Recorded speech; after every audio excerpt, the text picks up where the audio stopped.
রাহিমাকুমুল্লাহ।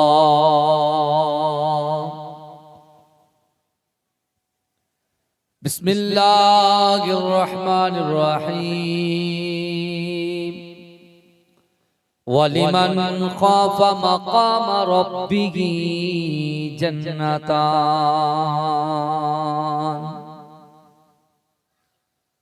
وقال رسول الله صلى الله عليه وسلم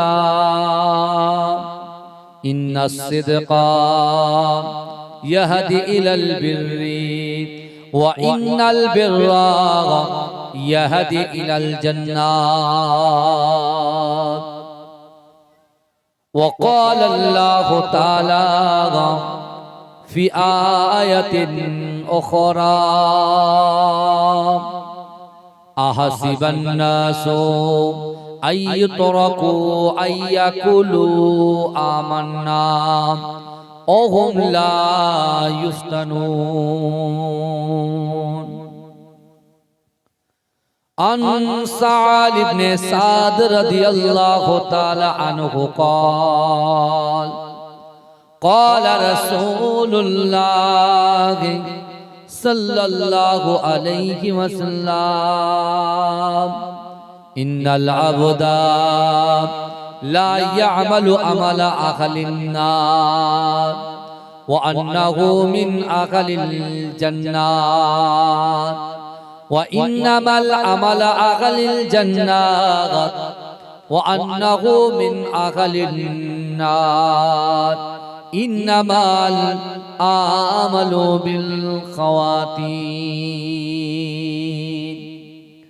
إن الله وملائكته يصلون على النبي يا أيها الذين آمنوا صلوا عليه وسلموا تسليما. اللهم صل على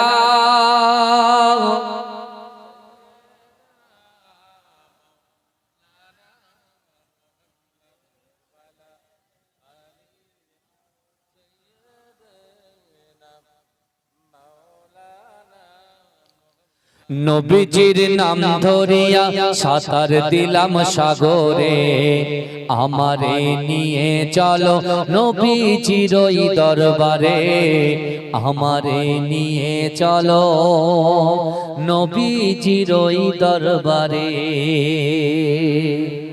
জোরে বলুন না সুবহানাল্লাহ, আরে জোরে বলুন না সুবহানাল্লাহ। নারে তাকবীর, জোরে নারে তাকবীর। নবীজির নাম ধরিয়া সাঁতার দিলাম সাগরে, আমারে নিয়ে চলো নবীজির ওই দরবারে, আমারে নিয়ে চলো নবীজির ওই দরবারে। জোরে বলবেন না সুবহানাল্লাহ। নারে তাকবীর, নারে তাকবীর।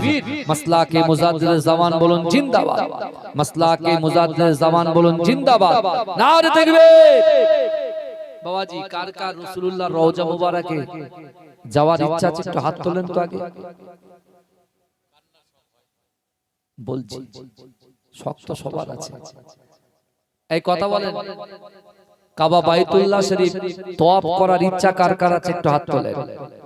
এটা তাকবীর দান, নারে তাকবীর। হাতটা নামান।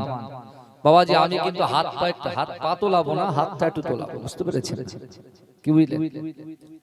আজকে আমার প্রাণ প্রিয় আমার ভাই, তার বাচ্চার আকিকার জন্য তার আব্বাজান ইন্তেকাল করেছে, তার রূহের মাগফিরাতের উদ্দেশ্যে আজকে জালসাটা কায়েম করেছে। আমার আগে আমার একজন ভাই আলোচনা করলেন, আমার বন্ধুবর ইমরান, সেও এসে গজল বলে চলে গেছে। মানে গজলের পাঠ শেষ, গজল মোটামুটি শুনে নিয়েছেন আপনারা। কিন্তু বাবাজি, আজকে আমরা সকলে জানি যে কুরবানি ঈদের চাঁদে আমরা যারা সমবেত হয়েছি, দলবদ্ধ হয়েছি, এখানে উপস্থিত হয়েছি, আপনারা সকলেই অবগত, আমরা সকলেই জানি যেখান থেকে বাংলা জমিন থেকে অন্য অন্য রাজ্য থেকে কাবা বাইতুল্লাহ শরীফে হাজী সাহেবরা হজ করতে গেছেন, তাই না? এই কথা বলে হজ করতে গেছেন। কাবা বাইতুল্লাহ শরীফ রাসূলুল্লাহ রওজা মুবারক জিয়ারতের উদ্দেশ্যে তারা ফরজ হজে বেরিয়ে গেছে। এখন কথা হলো, এই যে আল্লাহ পাক রব্বুল আলামিন এই বাংলা জমিন থেকে প্রত্যেক রাজ্য থেকে আল্লাহ তার মেহমানদেরকে চুজ করে আল্লাহ তাদেরকে নিয়ে যাচ্ছেন কোথায়? এখান থেকে ৪৫০০ কিলোমিটার দূর কাবা বাইতুল্লাহ শরীফে। আমরা জানি হজের ফরজ হচ্ছে ৩টি। হজের ফরজ কয়টি? ৩টি। ১ নাম্বার নিয়ত করা, ইহরাম বাঁধা। দ্বিতীয় নাম্বার আরাফাতের ময়দানে অবস্থান করা, আর তৃতীয় নম্বর তওয়াফে জিয়ারত করা। এই ৩টি হচ্ছে হজের ফরজ। ভালো করে বলবেন।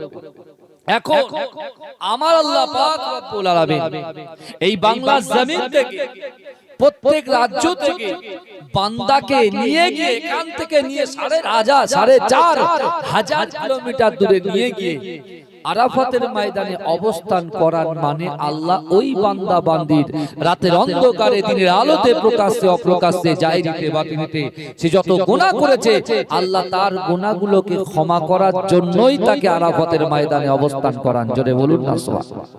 আল্লাহ তাকে ক্ষমা করবেন তাই। আর আজকে আপনাদের এই এলাকায় এত সুন্দর একটা মাহফিল আপনারা বিশেষ করে এখানে হাজিরা দিয়েছেন, হাজির হয়েছেন পিস অফ প্যারাডাইস জান্নাতের বাগানে আপনারা বসে আছেন। আমরা কিন্তু যে যার মতো এখানে আসেনি। গ্রামে আরো অনেক মানুষ আছে, তারা ঘুরছে, বসছে, গল্প করছে, মাতোয়ারা হয়ে আছে অন্যদিকে। কিন্তু আপনারা এসেছেন, আপনারা এমনি এমনি আসেননি। আল্লাহ আমাকে আপনাকে নির্বাচন করে আল্লাহ এই জান্নাতের বাগানে পৌঁছে দিয়েছেন, মানে আল্লাহ আমাদের গুনাহ ক্ষমা করে দেবেন। জোরে বলেন, জোরে বলবেন না? তার মানে আল্লাহ এটাই বলতে চাইছে যে বান্দা আমি আল্লাহ তোমাদেরকে এই জান্নাতের বাগানে অবস্থান করিয়েছি, মানে বান্দা তুমি একটু ভালো করে সামনে পিছনে ডান দিকে বাদিকে ভালো করে তাকিয়ে দেখো।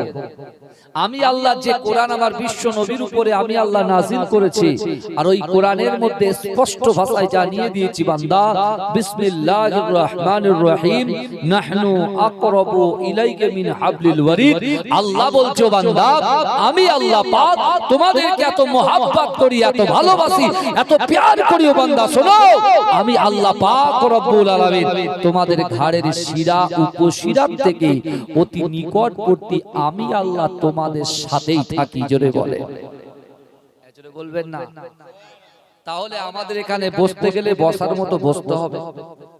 আমি একটু বললাম প্রথমে হাতটা একটু তোলাবো, সবাই একটু তুলবেন, সুবহানাল্লাহ একটু বলবেন, আলহামদুলিল্লাহ একটু বলবেন। কারণ জলসা শুরু হওয়ার পরে মানুষ বলছে হুজুরকে ভাড়া করে নিয়ে এসেছি মানে ও সুবহানাল্লাহ বলবে, ও আলহামদুলিল্লাহ বলবে, ও সব কিছু হুজুর করবে না। ও দিন গুজার গিয়া, বুঝতে পেরেছেন? ও দিনটা আমরা পাস করে এসেছি। এখন 2026 সাল, আমাদেরকে অন্যরকম ভাবে আমাদের জীবনটাকে সাজাতে হবে। কি বুঝলেন? অনেকে অনেক কিছু করেছি আমরা, পাস্ট ইজ পাস্ট, এখন ফিউচার নিয়ে ভাবতে হবে। কি বুঝলেন? আল্লাহ পাক নিজেই ঘোষণা দিয়েছেন আমি বান্দা বান্দির ঘাড়ের শিরা উপশিরা থেকে অতি নিকটবর্তী তাদের সাথে আমি আল্লাহ আছি। যেখানে আল্লাহ আমাদের সাথে আছে, থার্ড পার্টি যে চিন্তা মাথার ভিতরে ঢুকেছে ওটাকে ডিলিট করে দেয়, ওটাকে ডিলিট করে দেয়। যে আল্লাহ আমাদের দুটো করে হাত দিয়েছে, পা দিয়েছে, জবান দিয়েছে, ইজ্জত দিয়েছে, সম্মান দিয়েছে, সে আল্লাহ বলছে বান্দা ওহুয়া মাআকুম আইনামা কুনতুম। আল্লাহ বলছে ও বান্দা তোমরা যেখানে আমি আল্লাহ সেখানে। জোরে বলে। তাহলে আল্লাহকে খুশি করার জন্য এসেছে। আমি রাকিবুল আজিজ আপনাদের খুশি করতে আসিনি, আর আপনারাও আমাকে খুশি করতে আসেননি। বক্তা এবং শ্রোতা উভয় কিন্তু আল্লাহকে খুশি করতে এসেছি, তাই তো নাকি গো? কথা বলে একমত তো নাকি? বক্তা এবং শ্রোতা, আমি বক্তা আপনারা শ্রোতা, আমরা উভয় কিন্তু আল্লাহকে খুশি করতে এসেছি। বুঝতে পেরেছেন না? তাহলে এবারে একটু তাকবীর দেন, নারে তাকবীর। এটা ক্যানিং পূর্ব তো, তাহলে আওয়াজ এরকম কেন? তাকবীর দেন, নারে তাকবীর। গরু কুরবানি হবে না বলে কি মাথা খারাপ হয়ে যাচ্ছে? হ্যাঁ, তাকবীর দেন, নারে তাকবীর। ক্যানিং এর মতো আওয়াজ দেন, ক্যানিং এর মতো। নারে তাকবীর। মাসলাকে মুজাদ্দিদ জামান বলুন জিন্দাবাদ। নবীজির নাম ধরিয়া সাতার দিলাম ওই দরবারে, আমারে নিয়ে চলো নবীজির ওই দরবারে। কোন সাগরে দিলাম সাতার, পাই না তাগার কুলো কিনার। নবীজির ভালোবাসা, নবীজির ভালোবাসা, নবীজির ভালোবাসা পাবো কি গো হাসরে। আমারে নিয়ে চলো নবীজির ওই দরবারে, আমারে নিয়ে চলো নবীজির ওই দরবারে। নবীজির নাম শুনিয়া সাতার দিলাম সাগরে, আমারে নিয়ে চলো নবীজির ওই দরবারে, আমারে নিয়ে চলো নবীজির ওই দরবারে। আল্লাহ তুমি করো দয়া, তোমার কি লাগে না মায়া। উর্দ গগন ফরসা হলো, উর্দ গগন ফরসা হলো, উর্দ গগন ফরসা হলো, সন্ধ্যা হলো আধারে। আমারে নিয়ে চলো নবীজির ওই দরবারে, আমারে নিয়ে চলো নবীজির ওই দরবারে। নবীজির নাম ধরিয়া সাতার দিলাম সাগরে, আমারে নিয়ে চলো নবীজির ওই দরবারে, আমারে নিয়ে চলো নবীজির ওই দরবারে। জোরে বলবেন না সুবহানাল্লাহ, জোরে বলবেন না সুবহানাল্লাহ। নারে তাকবীর। দরুদ শরীফ আল্লাহুম্মা।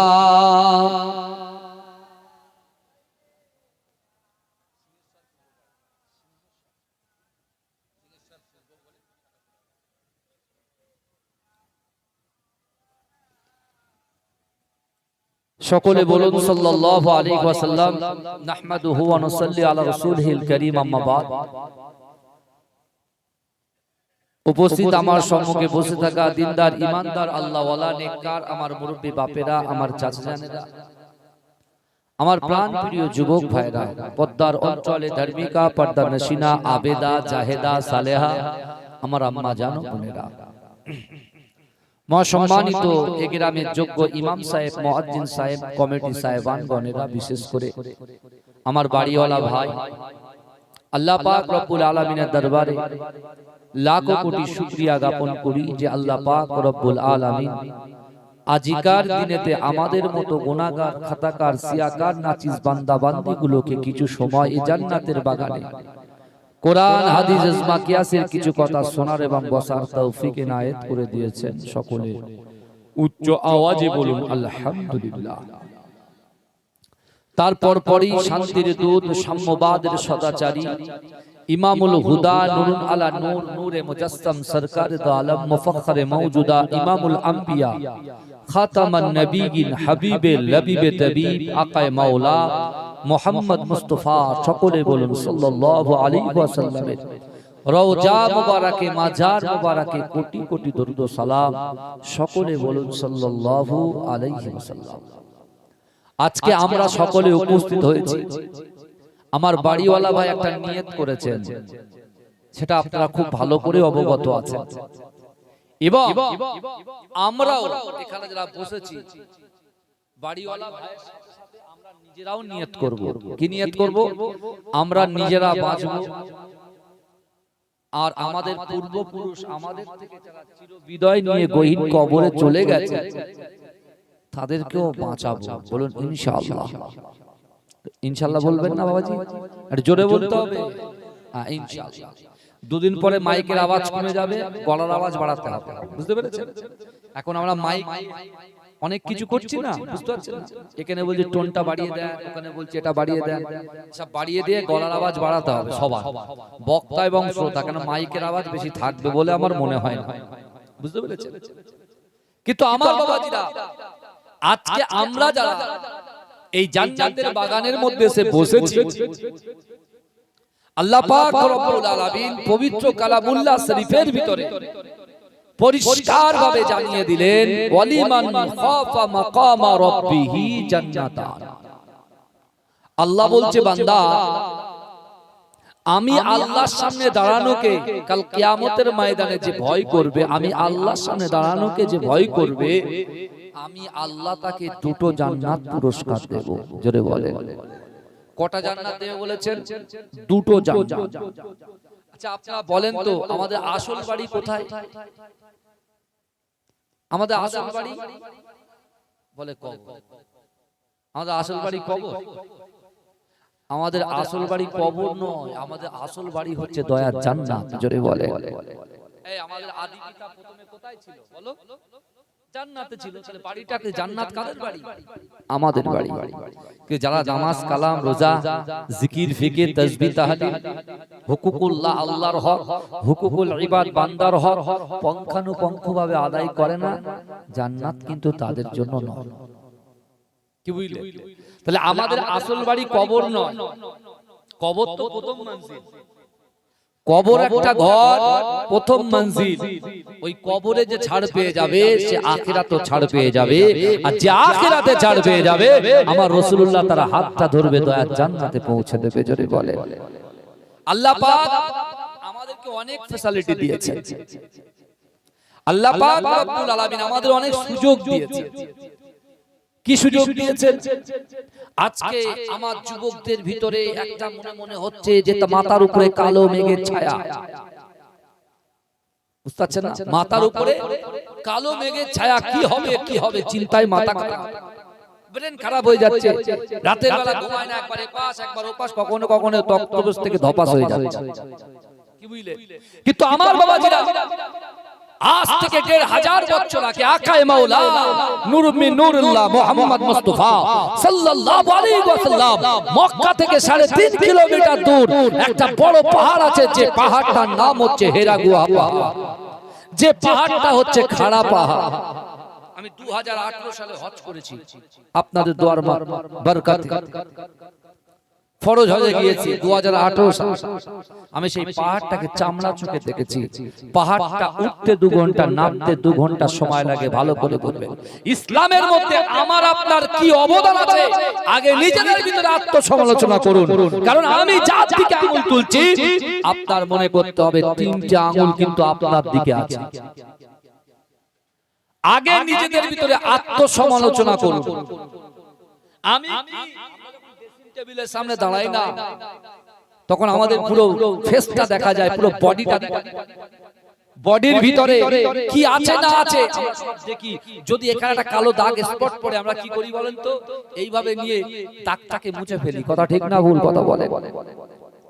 কিন্তু আজকে দুনিয়ার জমিনে আমি আপনি আমরা বহাল তবিয়াতে চলতে চলতে আজকে ইসলাম থেকে, শরিয়াত থেকে, নামাজ থেকে, কোরআন থেকে, পর্দা থেকে আমরা অনেক দূরে চলে গেছি, অনেক দূরে চলে গেছি।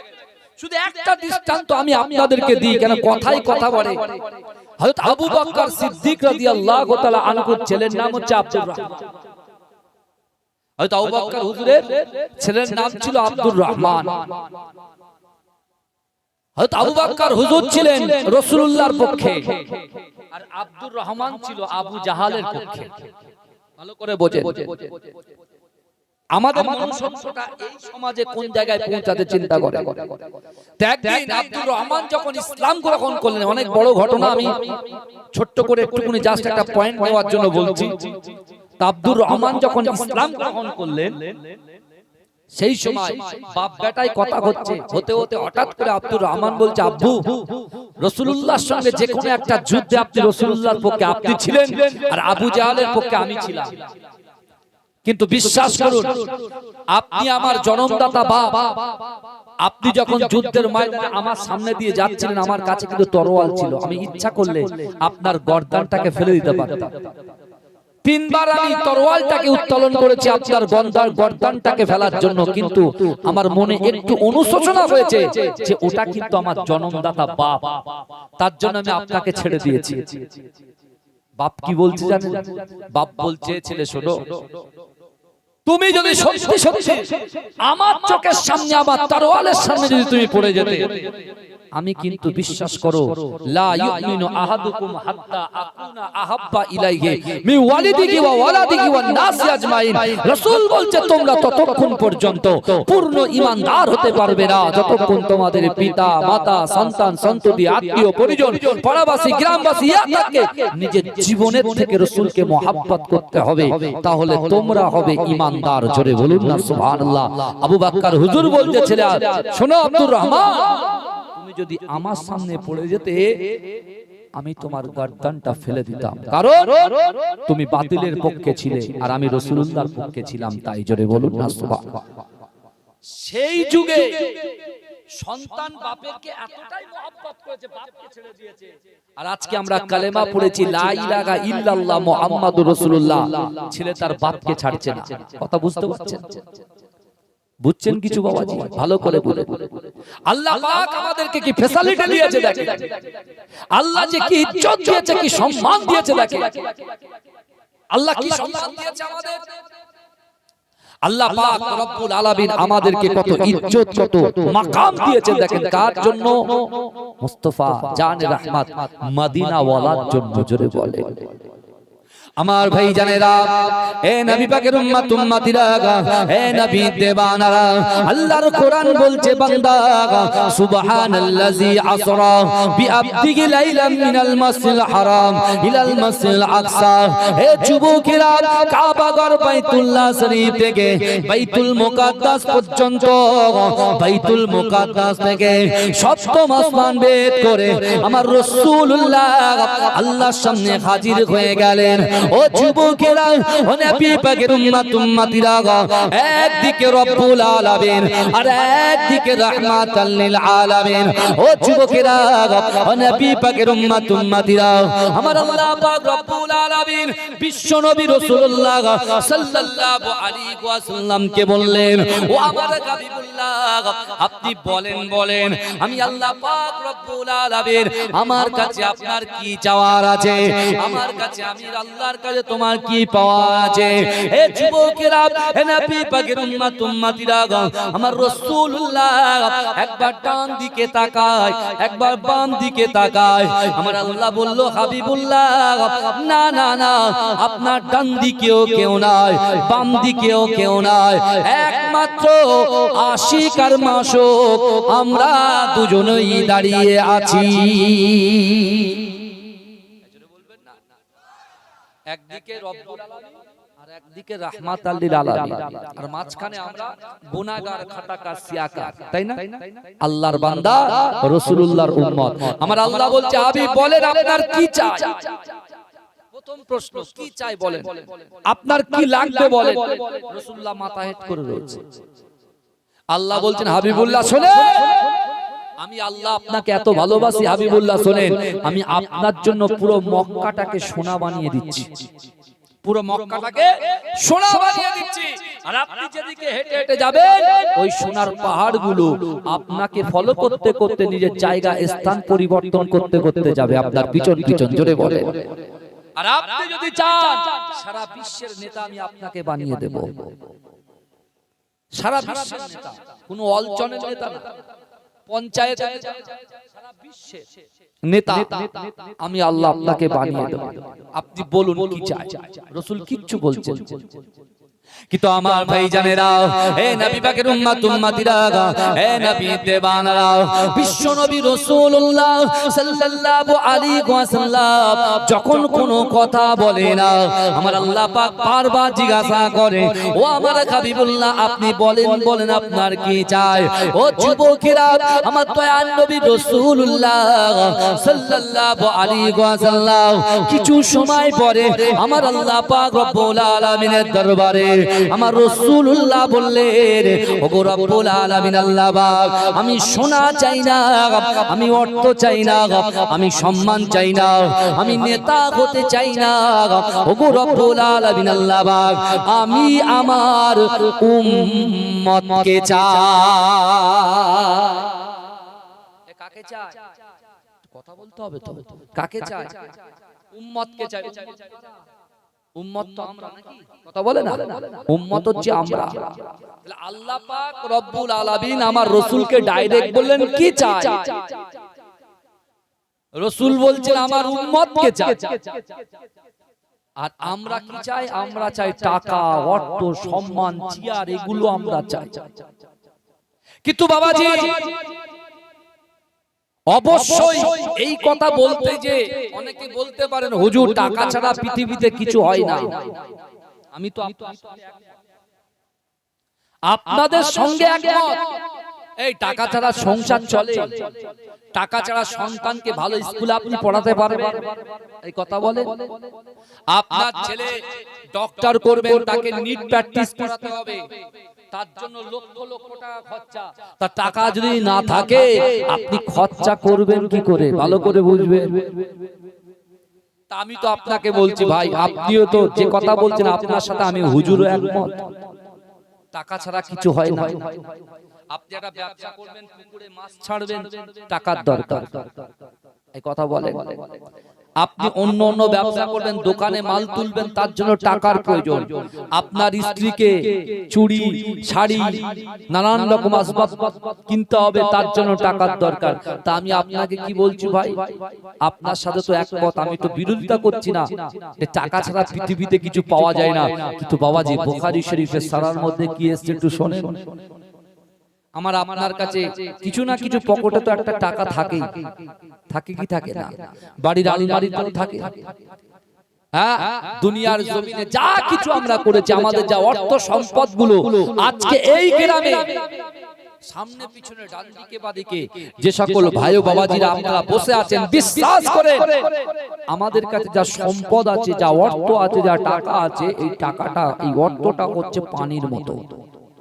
কিসের মতো বলেন? পানির মতো। আর আমরা হচ্ছি নৌকার মতো। আপনি একটু ভালো করে বোঝেন। অজ হচ্ছে বোঝার জিনিস, কি বুঝলেন? অজ বুঝে যাওয়ার জিনিস। আর হেদায়েত দেওয়ার মালিক হচ্ছেন আমার আল্লাহ। জোরে বলবেন না সুবহানাল্লাহ। হেদায়েত দেওয়ার মালিক কে? আল্লাহ। কিন্তু বিশ্বাস করেন আমার আপনার কাছে যা কিছু অর্থ সম্পদ যা কিছু আছে, এগুলো কিসের মতো বললাম? পানির মতো। আর আমরা হচ্ছি নৌকার মতো। এই নৌকা ছাড়া পানি, এই পানি ছাড়া নৌকা চলতে পারে? কথা বলে। পানি ছাড়া নৌকা চলতে পারে না। অর্থাৎ ডান দিকে পানি, বাম দিকে পানি, সামনে পানি, পিছনে পানি। নৌকা কিন্তু দুর্বার গতিতে এগোবে, কথা ঠিক না বল? কথা বলে। কিন্তু আমার বাবাজিরা এখন আপনি বলেন, এখানে অনেক শিক্ষিত মানুষ বসে আছেন, আমার থেকে শিক্ষিত সম্পন্ন ব্যক্তি এখানে বসে আছেন, আপনারা বলেন তো দেখি, এখন যদি ওই পানির উপরে নৌকা ভাসছে, এখন নৌকাটা যদি ছিদ্র হয়ে যায় আমাদের অবস্থা কি হবে? নৌকা ছিদ্র হলে পানি কি হরকত করবে নৌকার সাথে? কথা বলেন। নৌকার সাথে কি হরকত করবে? নৌকাটাকে কি করবে? ডুবিয়ে দেবে। আমার বাবাজিরা অর্থ অবশ্যই যতটুকু দরকার ততটুকুই আমাদের জন্য আল্লাহ ঠিক দিয়ে দিয়েছেন, যতটুকু দরকার। আপনি কোশিশ করুন, আপনি চেষ্টা করুন, আপনি আল্লাহর কাছে চান, আল্লাহর কাছে চান, আল্লাহকে বলেন, নামাজের পাটিতে বলেন, দুনিয়ার কোন মানুষের কাছে মাথা নত করবেন না, দুনিয়ার কোন মানুষের কাছে হাত পাতবেন না। হাত যদি পাততে হয়, মাথা নত যদি করতে হয়, যে আল্লাহ তোমার ইজ্জত দিয়েছে, সম্মান দিয়েছে, যে আল্লাহ তোমার অর্থ দিয়েছে, সম্পদ দিয়েছে, যে আল্লাহ তোমার যৌবন শক্তি দিয়েছে, যে আল্লাহ তোমার ছেলের পিঠে মেয়ে, মেয়ের পিঠে ছেলে আল্লাহ তাআলা দিয়েছেন, যে আল্লাহর কাছে মাথা নত করুন, দেখবেন আল্লাহ পাক আপনার এই গ্রামের প্রত্যেকটা বাড়িতে বাড়িতে রহমত বর্ষণ করে দেবে। জোরে বলুন। জোরে বলবেন না। এখন আপনি চিন্তা করেন, আজকে আমরা নামাজের পাটিতে কেউ কেউ চোখ পড়ে, আবার কেউ পড়ে না। কেউ জুম্মার দিনে নামাজে যায়, কেউ জুম্মার দিনে সবার শেষে যায়, আবার সবার আগে পালায়, আবার অনেকে যায় না। কেউ দুটো ঈদের নামাজ পড়ে, আবার পড়ে না। কিন্তু এই যুবকেরা, যখনই তুমি কদরের নামাজ পড়ো, আর শবে বরাতের নামাজ পড়ো, আর নফল নামাজ পড়ো, যে নামাজই পড়ো না কেন, সাহেব যখন হাত তোলে, বা আমরা যখন নফল নামাজ পড়ে হাত তুলি, আমরা তো আল্লাহর কাছে ওয়াদাবদ্ধ হয়েছিলাম যে আল্লাহ আপনি এটা দেন, আপনি ওটা দেন, আপনি যদি এটা করে দিতে পারেন আল্লাহ এই কাজটা আমি ছেড়ে দেব। এই কথা বুঝবেন। কিন্তু আল্লাহ আপনি যদি আমাকে একটা সন্তান দেন, আল্লাহ আমি 5 ওয়াক্ত নামাজ পড়ব।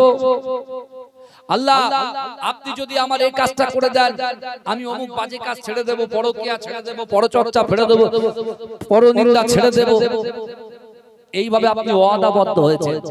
কিন্তু আপনি বলছেন হুজুর পকেটে পয়সা রাখি, 2000 4000 5000 10000 ইনকাম করে নিয়ে আসি, কিন্তু হুজুর মনে শান্তি,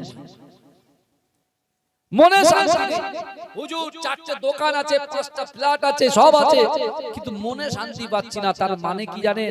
ওই যে বললাম ডেটিং টেবিলের সামনে দাঁড়িয়ে আপনি আপনার ফেসকে ভালো করে দেখছেন, আপনি নিশ্চয় আল্লাহর কাছে কোনো না কোনো একটা ওয়াদাবদ্ধ হয়েছিলেন, কিন্তু সেই কথাটাকে আমানাতের আপনি খিয়ানত করেছেন।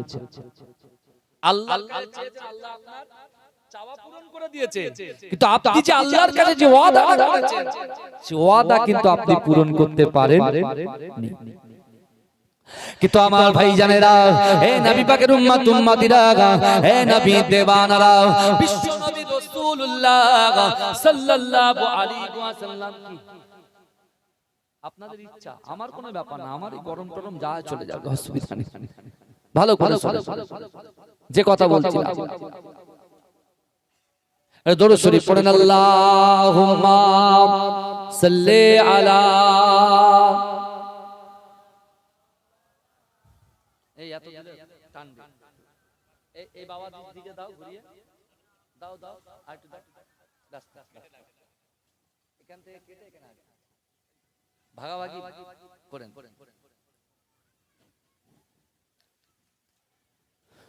তুমি নূরে আলা নূরুল হুদা নূরে মুহাম্মদ, ওই নাম ধরিয়া পড়লে দরুদ, পড়লে দরুদ, পড়লে দরুদ লাগে মনে সাদ। তুমি নূরে আলা নূরুল।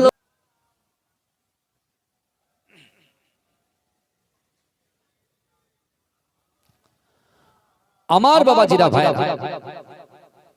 আজকে আমরা যে জায়গাতে উপনীত হয়েছে, বিশ্বাস করুন, আমার অনেক মা বোনেরা পর্দার মধ্যে বসে আছেন, কিন্তু আজকে আমার ভাইটা তার বাচ্চার একটা সংকল্প নিয়ে তার আকিকার জন্য এবং তার বাপের কবরের মাগফিরাতের উদ্দেশ্যে আজকে যে জালসাটা কায়েম করেছে। বাবাজি, এই আমার সামনে পিছনে ডান দিকে বাদিকে কবরস্থান আছে না নাই? কথা বলে। কবরস্থান আছে। ওই কবরস্থানে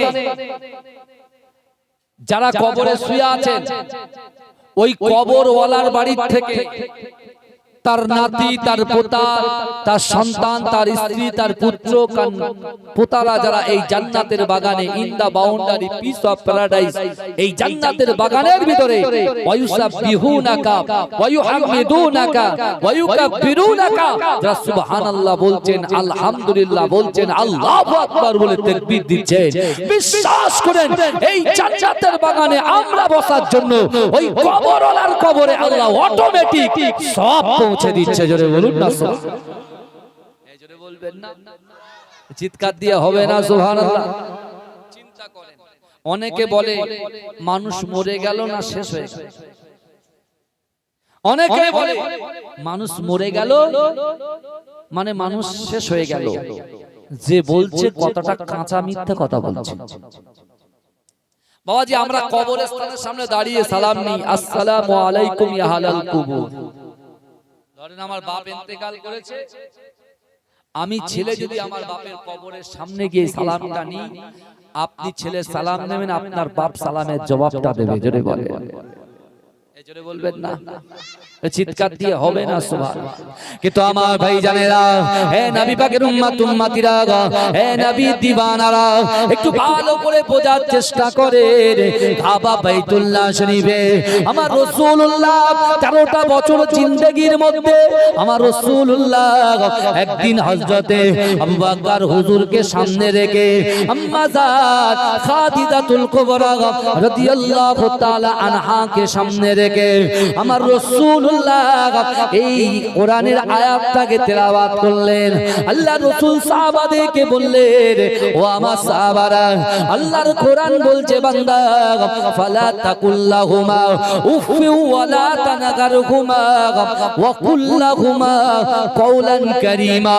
হে যুবকেরা, আমার আল্লাহ পাক রব্বুল আলামিন বান্দাকে জানিয়ে দিলেন, ও বান্দা, তোমাদের আচার আচরণে, তোমাদের ব্যবহারে, তোমাদের পিতা মাতা যেন উপ শব্দ না করে। আল্লাহ রাসূল এই কোরআনের আয়াতটা দিয়ে রাসূলুল্লাহ ব্যাখ্যা করছেন সাহাবাদের মাঝখানে। সেখানে নারীদের ভিতরে আম্মা জান খাদিজাতুল কুবরা রাদিয়াল্লাহু তাআলা আনহা সেখানে উপস্থিত। বাবাজি, আমি একটু আগে বলেছিলাম ইসলামের ভিতরে আমাদের অবদান কি আছে? আমাদের অবদান কিছুই নেই। মায়ের পেট থেকে পড়েছি, দুনিয়াতে এসেছি, এক কানে আজানের ধ্বনি আর এক কানে ইকামতের ধ্বনি। আস্তে আস্তে বড় হতে হতে 7 বছর বয়স যখন হয়েছে, বাপ 5 ওয়াক্ত পড়ে কি পড়ে না পাতা নেই, কিন্তু বাপ যখন জুম্মার নামাজে যায়, সন্তানের হাতটা ধরে ধরে টেনে টেনে নিয়ে যায়। এই জন্য আমরা কালেমা পড়েছি, আমরা কোরআন শুনেছি, আমরা মুসলমান হয়ে গেছি। কিন্তু আমার রাসূলুল্লাহ যখন শুরু ইসলামে কাবা বাইতুল্লাহ শরীফ থেকে যে পাহাড়টা, খাড়া পাহাড়ের কথা বলছিলাম, ওই খাড়া পাহাড়ে উঠেছেন আর নেমেছেন, যে পাহাড়টা উঠতে 1 ঘন্টা, নামতে উঠতে 2 ঘন্টা, নামতে 2 ঘন্টা, 4 ঘন্টা সময় লাগে। সেই 3.5 কিলোমিটার দূরে রাসূলুল্লাহর বয়স ছিল 25, আর আম্মা জান খাদিজাতুল কুবরা রাদিয়াল্লাহু তাআলা আনহার বয়স ছিল 40। কিন্তু আম্মা জান ইসলামের স্বার্থে, রাসূলুল্লাহর মহব্বতে, ভালোবাসায় তিনি খাবার তৈরি করে 3.5 কিলোমিটার হেঁটে 4 ঘন্টা অতিক্রম করে নামা ওটা ওই জায়গায় রাসূলুল্লাহর খাদ্য পৌঁছে দিয়ে আসতো। জোরে বলে, জোরে বলবেন না? রাসূল যখন বাড়িতে আসতেন, আম্মা জান খাদিজাতুল কুবরা রাসূলুল্লাহর দিকে ফলো করে দেখতেন রাসূলুল্লাহর মনটা খারাপ। এত মন খারাপ, আম্মা জান খাদিজা এসে বলছে, হুজুর আপনি কেন এরকম মন খারাপ করে আছেন, কি হয়েছে বলেন তো? বলছে, শোনো না, আমি যখন কাবা বাইতুল্লাহ শরীফের পাশে কোরআন তেলাওয়াত করছিলাম, মানুষ গিজগিজ করছিল, মানুষ দলবদ্ধভাবে রাসূলুল্লাহর পাশে বসে কোরআন শুনছিল। আর এই আবু জাহাল, আবু সুফিয়ান, এরা এসে এমন বাজে বাজে চিৎকার দেওয়া শুরু করলো, ধিক্কার দেওয়া শুরু করলো, কুরুচিকর মন্তব্য করলো। মানুষগুলো তাদের ভয়ে পালিয়ে গেল, আমার কোরআন আর কেউ শুনলো না। আর যারা শুনছে তাদের কাছে অত্যাচারের লুড়ান চালাচ্ছে। আম্মা জান খাদিজা বলছে, হুজুর আপনি চিন্তা করবেন না তো? ভাই, মক্কার জমিনে নারীদের ভিতরে সবথেকে ধনী ব্যক্তি ছিলেন আম্মা জান খাদিজাতুল কুবরা। জোরে বলুন না সুবহানাল্লাহ। তৎকালীন সময়, এই শুনছেন, তৎকালীন সময় 400 মণ, কেউ বলছে 40 মণ সোনা আম্মা জান খাদিজাতুল কুবরার কাছে গচ্ছিত থাকতো। জোরে বলুন না সুবহানাল্লাহ। এই কত মণ বললাম? 40 মণ। 40 মণ সোনা, মানে বুঝতে পারছেন তাহলে কত ধনী নারী ছিলেন তিনি। আল্লাহ রাসূল সাল্লাল্লাহু আলাইহি ওয়াসাল্লাম যখন মনটা খারাপ করতেন, আম্মা জান খাদিজা বলতেন, ইয়া রাসূলুল্লাহ আপনি চিন্তা করবেন না, আমি কি করব জানেন? কারণ আমাকে সবাই সম্মান করে, আবু জাহাল, আবু লাহাব, আবু সুফিয়ান এরা সবাই আমাকে সম্মান করে, তা আমি তাদেরকে আমার বাড়িতে দাওয়াত করে খাওয়াবো। এই শুনছেন, দাওয়াত করে খাওয়াবো। ভাইজান বিশ্বাস করেন, একটা মুসলমান অপর মুসলমানের প্রতি 6টা হক আছে। এই কটা হক? 6টা। ভালো করে শুনেন, এক মুসলমান অপর মুসলমানের প্রতি কটা হক আছে? 6টা হক আছে। তার মধ্যে যদি কেউ আপনাকে দাওয়াত করে, সেই দাওয়াতটাকে অ্যাকসেপ্ট করা। এই যে আমার যে ভাই সিরাজুল ভাই, আমার সিরাজুল ভাই, বুঝলেন, ওনার মেয়ের জন্য, আকিকার জন্য যে আমাদেরকে দাওয়াত করেছেন, ওই যে আমার সিরাজুল ভাই যে দাওয়াত করেছেন, ও একটা রাসূলুল্লাহ সুন্নাত আদায় করে, দাওয়াত করার জন্য একটা সুন্নাত আদায় করেছে। আর আমরা তার দাওয়াতকে অ্যাকসেপ্ট করেছি, গ্রহণ করেছি। আমরাও রাসূলুল্লাহর একটা সুন্নাত আদায় করেছি। জোরে বলুন না সুবহানাল্লাহ। আর রাসূল বলেছেন, আখিরি জামানায় যে আমার সুন্নাতকে পালন করবে, আমি রাসূলুল্লাহ তার জন্য সুপারিশ করব। জোরে বলেন, এজরে বলবেন না, চিৎকার দিয়ে বলবেন না। আম্মা জান খাদিজাতুল কুবরা বলছেন, হুজুর আপনি ঘাবড়াবেন না, আমি আবু জাহালকে ডাকবো, আবু লাহাবকে ডাকবো, আবু সুফিয়ানকে ডাকবো, আপনি দ্বীনের দাওয়াত দেন। এই শুনছেন, রাসূলুল্লাহর প্রতি মহব্বত দেখেন, ভালোবাসা দেখেন। আর আমরা রাসূলুল্লাহর উম্মত, আমরাও যদি এই পথে হাঁটতে পারি তাহলে আমরা পৃথিবীতে কোনো শক্তি আমাদেরকে পরাস্ত করতে পারবে না, কখনো পারবে না। কারণ আল্লাহ দেখেন, এই এখন যে আমরা টেনশন কিচ্ছু না। আল্লাহ কোরআনে বলছে, দেখেন আল্লাহর কোরআন বলছে বিসমিল্লাহির রহমানির রহিম, আহাসিবান নাসু আয়াতরাকু আইয়াকুলু আমান্না। আল্লাহ বলছে, বান্দা তোমরা যারা ঈমান এনেছো, তোমরা কি মনে করো আমি আল্লাহ তোমাদেরকে ছেড়ে দেব? অহুম লা ইফতানুন, আমি আল্লাহ কি তোমাদের পরীক্ষা করব? এখন আপনি কি বলবেন এই আয়াতটা? আল্লাহ বলছে তোমরা যারা ঈমান এনেছো, আমরা তো কালেমা পড়েছি লা ইলাহা ইল্লাল্লাহ মুহাম্মাদুর রাসূলুল্লাহ, পড়েছি না পড়েনি? কথা বলে পড়েছি। এখন আল্লাহ বলছেন তোমরা যারা ঈমান এনেছো, তোমরা কি মনে করো আমি আল্লাহ তোমাদেরকে ছেড়ে দেব? ঈমান এনেছি বলে, নামাজ পড়েছি বলে, কোরআন তেলাওয়াত করেছি বলে আমরা ছাড় পেয়ে যাব? আল্লাহ কি বলছেন, অহুম লা ইফতানুন, আমি আল্লাহ কি তোমাদের পরীক্ষা করব না? আমি আল্লাহ কি দেখব না, টেস্ট করব না যে ঈমান তোমার ভিতরে মওজুদ আছে? নামে মুসলমান না শুনে মুসলমান না দিলে মুসলমান, আমি আল্লাহ পরীক্ষা করব না? এই আল্লাহ নবীদের পরীক্ষা করেছেন না করেন? পয়গম্বরদেরকে পরীক্ষা করেছেন না করেন? সাহাবাদের পরীক্ষা করেছেন না করেন? এই কুরবানি করে এখন বলছে গরু কাটা বন্ধ, বলছে কি বলছে না? আমরা ভারতবর্ষের মানুষ, আমার রাসূলুল্লাহ আমাদের প্রফেট হযরত মুহাম্মদ সাল্লাল্লাহু আলাইহি ওয়াসাল্লাম নিজে বলছেন দেশকে ভালোবাসা ঈমানের অঙ্গ। আমি আজও অন ক্যামেরা বলছি, দেশের সংবিধানকে আমরা সম্মান জানাই। মৃত্যু হয়ে যাবে, সংবিধানের বাইরে কখনো যাব না ইনশাআল্লাহ। কারণ বিশেষ করে প্রশাসন যে গাইডলাইন আমাদেরকে দিচ্ছে, আমরা যদি সংবিধানকে মান্যতা দিই তাহলে প্রশাসন যে গাইডলাইন নিয়ে আসছেন, এই গাইডলাইন মেনেই কিন্তু আমাদের চলতে হবে। কি বুঝলেন? বোঝা যাচ্ছে আমার কথা? আপনি এখানে বেশি শিয়ানাগিরি করতে গেলে আপনি কিন্তু ধরা পড়বেন, কিচ্ছু করার নেই। আর কেউ আপনার পাশে থাকবে না, কেউ থাকবে না। ভালো করে বোঝেন, কারণ আমার রাসূল সাল্লাল্লাহু আলাইহি ওয়াসাল্লাম তানাকে কাফেররা যখন চমকাচ্ছে, একজন নারী আম্মা জান খাদিজা বলছে যে আপনি ঘাবড়াবেন না, আমি তাদেরকে আমার বাড়িতে ডাকছি, আপনি দিন প্রচার, আপনার এটা নিয়ে চিন্তা করতে হবে। আম্মা জান আবু জাহল, আবু লাহাব, আবু সুফিয়ান সবাইকে ডাকলেন। আবু জাহল বলছে দেখো খাদিজা, আমার জন্য এই খাবারের ব্যবস্থা করতে হবে, সাই খানার ব্যবস্থা করতে হবে। আম্মা জান বলছে সব রেডি, কোনো অসুবিধা, যেটা খাবে সেটা পাবে, তোমরা এসো শুধু একবার, তোমরা শুধু একবার এসো, তোমরা যেটা চাইবে সেটা পাবে, কোনো অসুবিধা নেই। বলো আমি জলসা আছি, ঠিক আছে আমি পরে বলছি। আমার বাবা ভালো করে বলো। তা একে একে সকাল হয়েছে, এই আমরা মেহমান এসেছি আলহামদুলিল্লাহ, কত সুন্দর আমাদের মনোরম পরিবেশ। এই যে আমরা এসে বসে গেছি, আমার মা বোনেরা এসেছেন।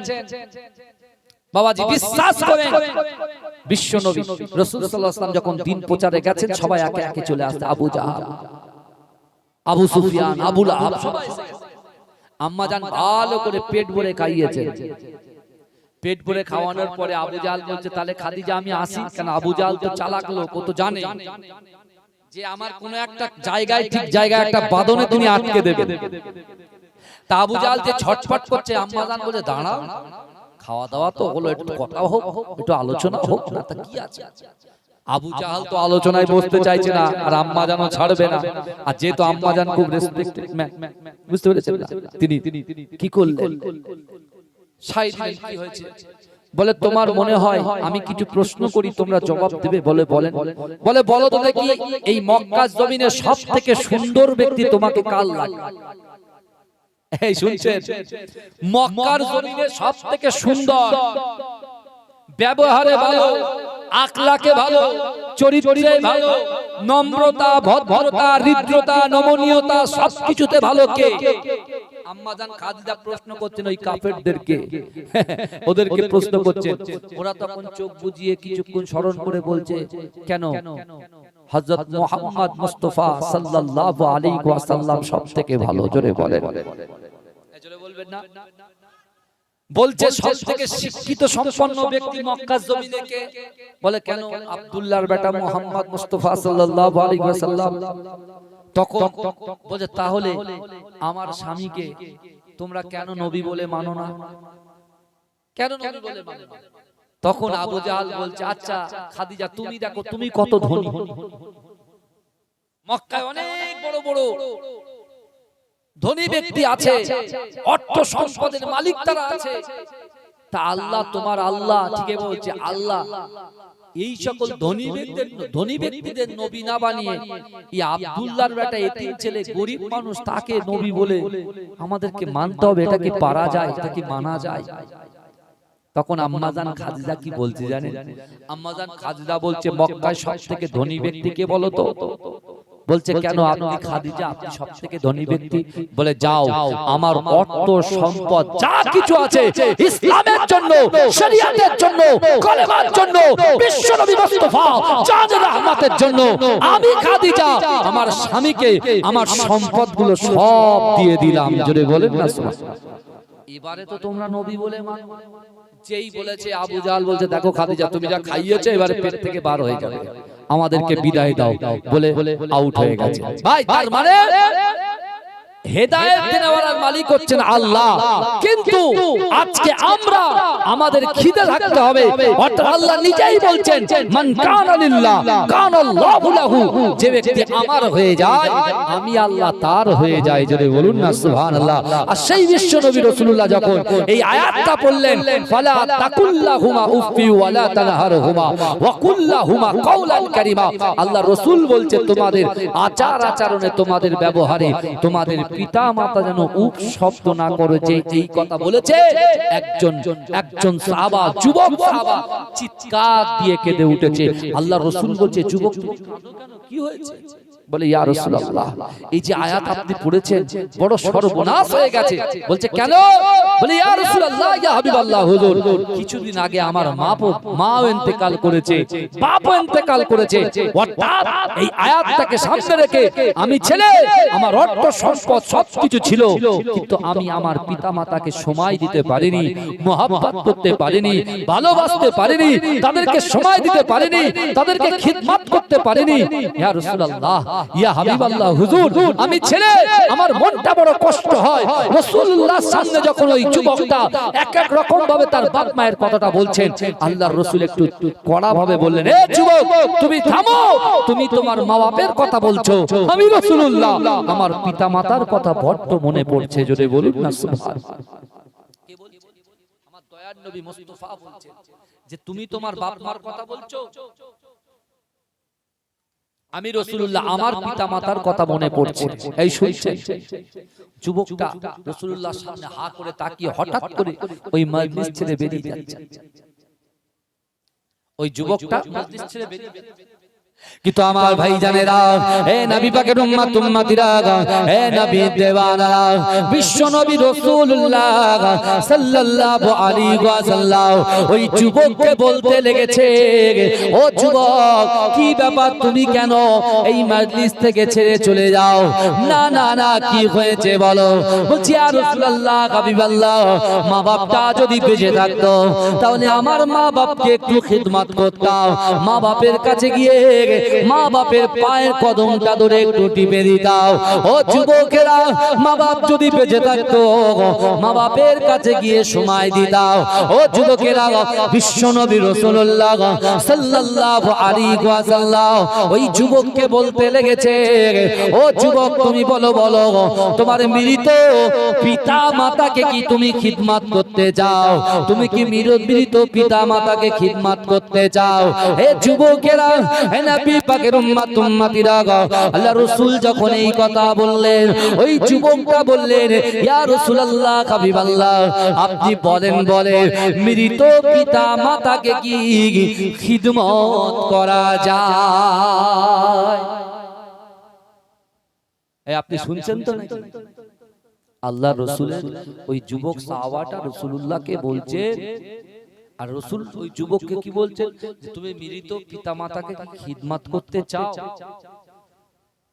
আর যুবকটা পাল্টা বলছে, ইয়া রাসূলুল্লাহ, মৃত পিতামাতাকে কি খিদমত করা যায়? এই কবর জিয়ারত করেন তো নাকি? কথা বলে সে শবে বরাতের দিন যান, তাই না? আল্লাহ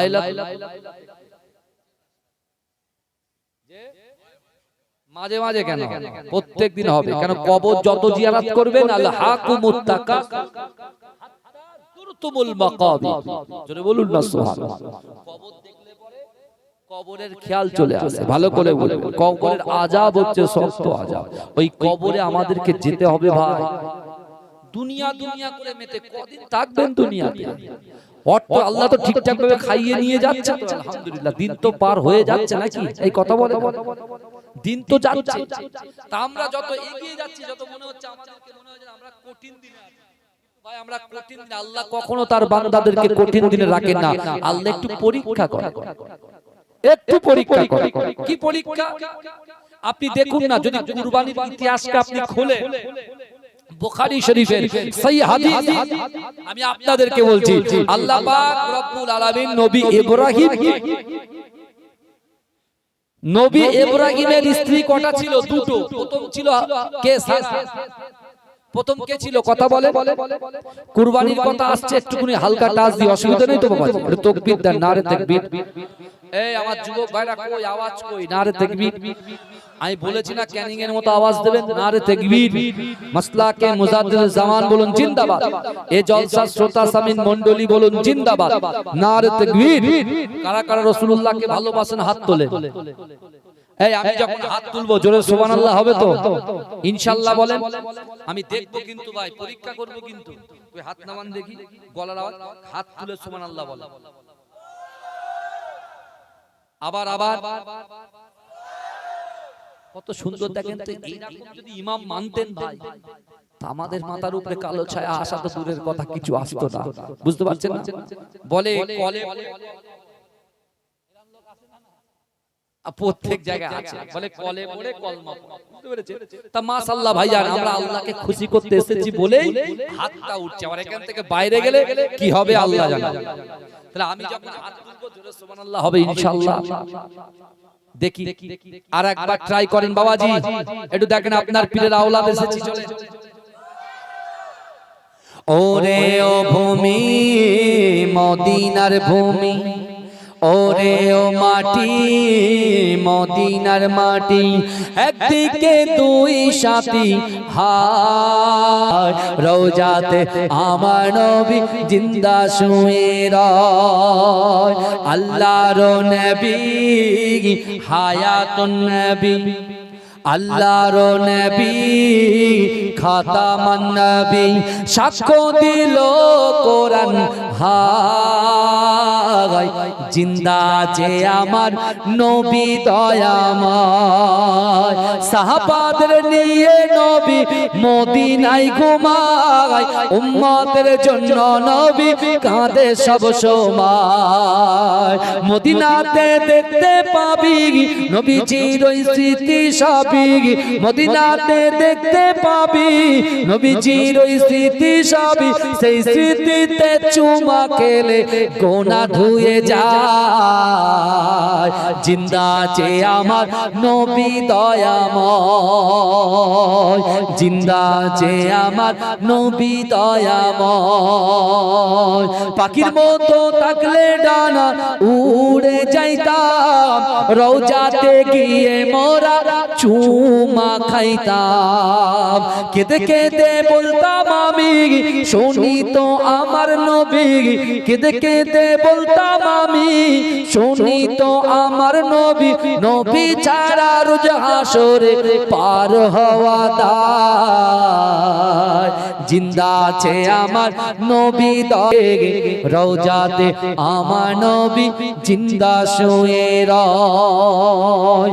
আল্লাহর নবী হায়াতুন নবী, ওরে ও ভূমি মদিনার ভূমি, একদিকে দুই সাথী হায়, রওজাতে আমার নবী জিন্দা শুয়ে রয়। আল্লাহুম্মা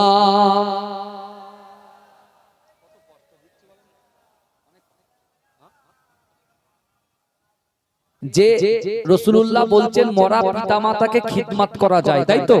এটাকে একটা জায়গায় রাখে। আমি কুরবানির প্রসঙ্গে দুটো চারটে কথা একটু বলি, যে আল্লাহ মানুষকে পরীক্ষা করবেন, নবীদেরকেও পরীক্ষা করেছেন। তা প্রথমে হযরত ইব্রাহিম আলাইহিস সালাতু ওয়াস সালামের প্রথম স্ত্রীর নাম হচ্ছে হযরতে সারা, তাই তো? সারার গর্ভে যখন কোনো সন্তান আসছে না, আম্মাজান হাজেরার সঙ্গে আম্মাজান সারাই কিন্তু নবী ইব্রাহিমকে বিবাহ দিলেন। বিবাহ দেওয়ার পরে একদিন নবী ইব্রাহিম আলাইহিস সালাতু ওয়াস সালাম আল্লাহর কাছে দোয়া চাইছেন, আল্লাহ আপনি আমাকে একটা সন্তান দেন। রেজাউল ভাই তার সন্তানের আকিকার জন্য যেরকম আমাদেরকে ডেকেছেন, এই সিরাজুল ভাই বুঝতে পেরেছেন না, ডেকেছেন, আমরা এসেছি। আল্লাহর উপর ভরসা করে গ্রামবাসীর প্রত্যেকটা মানুষের দোয়া নেওয়ার জন্য ডেকেছেন, তার পরিবার ডেকেছেন, নিশ্চয়ই তার স্বামী স্ত্রী আলোচনা করেই ডেকেছেন। তারপর তার শ্বশুরকুল, শাশুড়িকুল, পিতৃকুল, মাতৃকুল, তাদের রুহের মাগফিরাতের উদ্দেশ্যেও ডেকেছেন। তাহলে ভাই ডেকেছেন, আমাদের উপকার সবার হবে। আর আল্লাহ কি বলছেন? আল্লাহ বলছো বান্দা আমি আল্লাহ তোমাদেরকে এতটাই ভালোবাসি, ফা আইনামা তুআল্লু ফাসাম্মা ওয়াজহুল্লাহ। আল্লাহ বলছো বান্দা শোনো, তোমাদেরকে কতটা ভালোবাসি, তোমরা যখন ডান দিকে তাকাও ওই ডান দিকে আমি আল্লাহ আছি, তোমরা যখন বাম দিকে তাকাও বাম দিকেও আমি আল্লাহ আছি, তোমরা যখন সামনে তাকাও সামনে আমি আল্লাহ আছি, তোমরা যখন পিছনে তাকাও পিছনেও আমি আল্লাহ আছি। জোরে বলে আমাদের সামনে পিছনে ডান দিকে বাদিকে আল্লাহ আছে, তাহলে আমরা ঘাবড়াচ্ছি কেন? ভালো করে বলো। এখন নবী ইব্রাহিম আলাইহিস সালাতু ওয়াস সালাম দোয়াটা চাইছে সন্তানের জন্য কার কাছে? এজন্য বলেন কার কাছে? আল্লাহর কাছে। এখন আল্লাহ পাক রব্বুল আলামিন নবী ইব্রাহিম আলাইহিস সালাতু ওয়াস সালামের সেই দোয়াটাকে কবুল করে আম্মাজান হাজরার গর্ভে একটা সন্তান দিলেন, যার নাম হচ্ছে হযরতে ইসমাঈল আলাইহিস সালাতু ওয়াস সালাম। জোরে বলেন। আবার একটা কথা বলি, মা সারার গর্ভে আল্লাহ একটা সন্তান দিয়েছিলেন, যে নবীর নাম নবী আলাইহিস সালাতু ওয়াস সালাম। জোরে বলুন না সুবহানাল্লাহ। তাহলে প্রথমত কথা হচ্ছে, তখন হাজরার গর্ভে যখন সন্তান আসলো, কোলে যখন আসলো, তখন মা সারার গর্ভে কোনো সন্তান ছিল না, কিন্তু একজন মায়ের কোল ভরা আর একজন মায়ের কোল খালি। যে মায়ের সন্তান নাই তার কলিজার কাছে গিয়ে জিজ্ঞেস করেন যে আপনি কেমন অনুভব করছেন, কেমন অনুভব করছেন? সে মা সন্তান বিনা থাকতে পারে না, আল্লাহর কাছে দেখেন রাতের পর রাত বালিশটা ভিজে যাচ্ছে, আল্লাহ একটা সন্তান দেন, সন্তান দেন, সন্তান দেন। আমি মায়েদেরকে বলছি মা চিন্তা করবেন না, বিশ্বাস করেন রাসূলুল্লাহ ওই কাবা বাইতুল্লাহ শরীফে তিনটা আমল দিয়ে গেছেন, এই তিনটা আমলকে যে অ্যাকসেপ্ট করবেন, আপনার দ্বারাই যেটা অসম্ভব, আমার দ্বারাই যেটা অসম্ভব, আমাদের দ্বারাই যেটা অসম্ভব, এই অসম্ভবকে আল্লাহ সম্ভব করে দেবে। জোরে বলে বলবেন না, সেটাও আমি আপনাদেরকে বলে যাব, কিন্তু সময় দিতে হবে। ভালো করে বলে আম্মাজান খাদিজা 3.5 কিলোমিটার দূর অতিক্রম করেছেন, 2 ঘন্টা উঠেছেন পাহাড়ে, খাড়া পাহাড়ে আবার নেমেছেন।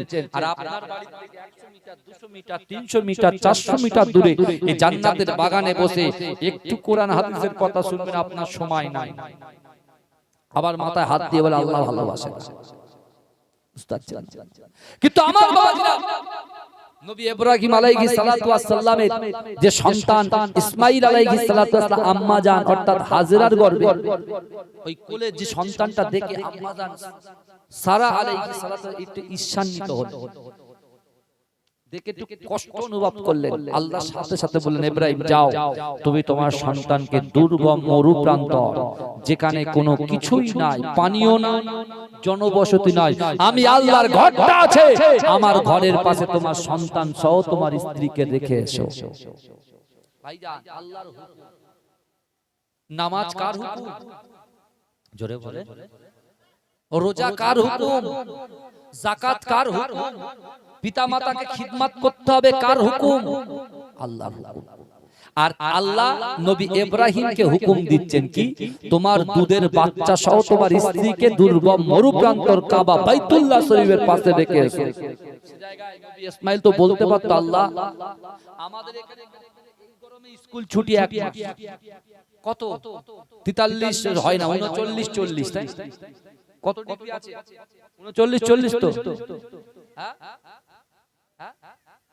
34 35, হ্যাঁ 34 35 স্কুল বন্ধ। কিন্তু ওখানে কত ডিগ্রি গরম জানেন? মক্কা মদিনায় 50 51 52 53 55 এরকম ভাবে, কি বুঝলেন, এরকম গরম। তাহলে ইব্রাহিম আলাইহিস সালাতু আল্লাহকে বলতে পারতো, আল্লাহ সন্তানটা একটু বড় হোক, তাহলে দিয়ে আসবো, সন্তানটা একটু বড় হোক। এই কি করে হবে? কেন আল্লাহ পাক সাজাতে চাইছে, মক্কাটাকে সাজাতে চাইছে, কারণ ওই মক্কাতে আসবে মা আমিনার দুলাল, উম্মতের কান্ডারি, উম্মতের সাফাতকারী আকায়ে মাওলা মুহাম্মদ মুস্তাফা সাল্লাল্লাহু আলাইহি ওয়াসাল্লাম। জোরে বলেন না সুবহান। জোরে বলবেন না। এসব হিস্ট্রি গুলো বুখারী শরীফ থেকে শুনলে আপনার জান জুড়ে যাবে। আর এসব কোনো কথা মনে থাকবে না যে গরু কুরবানি বন্ধ, তা বন্ধ, কোনো অসুবিধা নেই, অসুবিধা নেই, গরু করতে হবে তার কোনো ব্যাপারই না। আপনি এটা শুনুন, আপনি বুঝে যাবেন। আমার বাবারা ভাইরা, এখন আল্লাহ পাক রব্বুল আলামিন নবী ইব্রাহিমকে যখন সন্তানকে এবং তার স্ত্রী সহ কাবা বাইতুল্লাহ শরীফের পাশে রাখতে বললেন, তিনি তার স্ত্রীকে কিছুই বললেন না, তিনি শুধু বললেন, চলো আমার সাথে, কিছু খাজুর কিছু মস্ক পানি সঙ্গে করে নিয়ে সোজা কাবা শরীফের পাশে একটা জায়গায়, দুর্গম একদম মরুভূমি, সেখানে কোনো জনবসতি নেই, সেখানে কোনো পানি নেই, সেখানে কোনো লোকের বালাই নেই, এরকম একটা জায়গায় তিনি রেখে দিয়ে কোনো বাক্য লাভ না করে তিনি এগিয়ে যাচ্ছেন। আমার ভাই জানেরা, হে নবী পাকের উম্মত উম্মতিরা, হে নবী দেওয়ানারা, আম্মা জান হাজেরা হযরতে ইব্রাহিম আলাইহিস সালাতু ওয়াস সালামকে পিছন থেকে ডাক দিয়ে বললেন, ও আমার স্বামী, আপনি একটু দাঁড়িয়ে যান, দাঁড়িয়ে যান, আপনি আমার একটা প্রশ্নের জবাব দিয়ে যান, আপনি বলেন আপনার সন্তান সহ আপনার স্ত্রীকে এই দুর্গম মরুপ্রান্তরে, যেখানে কোনো জনবসতি নাই, যেখানে কোনো বাড়ি নাই, যেখানে কিছুই নাই, এই জায়গায় আপনি কি নিজের ইচ্ছায় রেখে যাচ্ছেন? আপনি শুধু এইটুকু কথা বলে যান। হে যুবকেরা, হে নবী পাকের উম্মত উম্মতিরা, আম্মা জান হাজেরা নবী ইব্রাহিম আলাইহিস সালাতু ওয়াস সালামকে তিনি শুধুমাত্র এই কথাটা জিজ্ঞাসা করলেন যে আপনি কি আমাকে নিজে রেখে যাচ্ছেন? ও যুবকেরা, ও নবী পাকের উম্মত উম্মতিরা, নবী ইব্রাহিম আলাইহিস সালাতু ওয়াস সালাম ওই সময় মা হাজেরাকে বলেছিল, ও আমার স্ত্রী, না না না, আমি নিজের ইচ্ছায় রেখে যাই নাই, আমি আমার আল্লাহ পাকের হুকুমে আমার সন্তান আমার স্ত্রীকে এই জায়গাতে আল্লাহর হুকুমে রেখে যা। কার হুকুমে রেখে যাচ্ছে? এই কথা বলেন, কার হুকুমে? আল্লাহর হুকুমে। আম্মা জান একটাও বাক্য লাভ করলেন। নামাজ কার হুকুম? আল্লাহর হুকুম। বাপের বয়স 60 বছর, ছেলের বয়স 25 বছর, বাপ বলছে তুই নামাজে যা, ধর তরিকা তুই যা, তুই বুড়ো হয়ে গেছিস, এইভাবে বলছে। এই বলছে কি বলছে না? কথা বলে। চিন্তা করে, আমি উঠেই একদম জলসায় ভূমিকার আগে আমি আবু বকর হুজুর আব্দুর রহমানের একটা ছোট্ট কথা শোনালাম। সেই সময় আব্দুর রহমান সে কাফের ছিল, সেই সময় কাফের ছিল, বাপকে গর্দান ফেললো না, কারণ জন্মদাতা বাপ সম্মান করেছে। আর আজকে আমরা ঈমানদার হয়ে কালেমা পড়ে আজকে আমরা কিন্তু সেই বাপের যে মূল্য, সেই মায়ের যে মূল্য, সেই মূল্যায়ন আমরা দিতে পারি। আমার বাপেরা ভালো করে শোনেন, তাম্মাদান হাজরা একটাও বাক্য লাভ করলেন না, কারণ আল্লাহর যে হুকুম। কি হলো?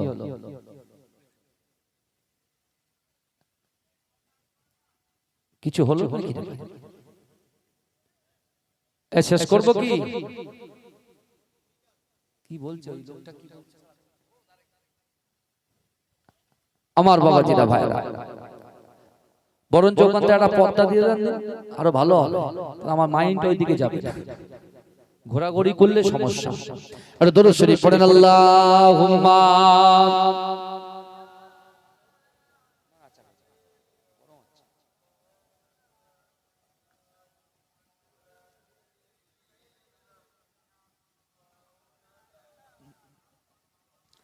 আমার মরণ যদি হয় সোনার মদিনায়, আমার দাফন যদি হয় সোনার মদিনায়, ওই মদিনার ধুলা বালি লাগবে আমার গায়।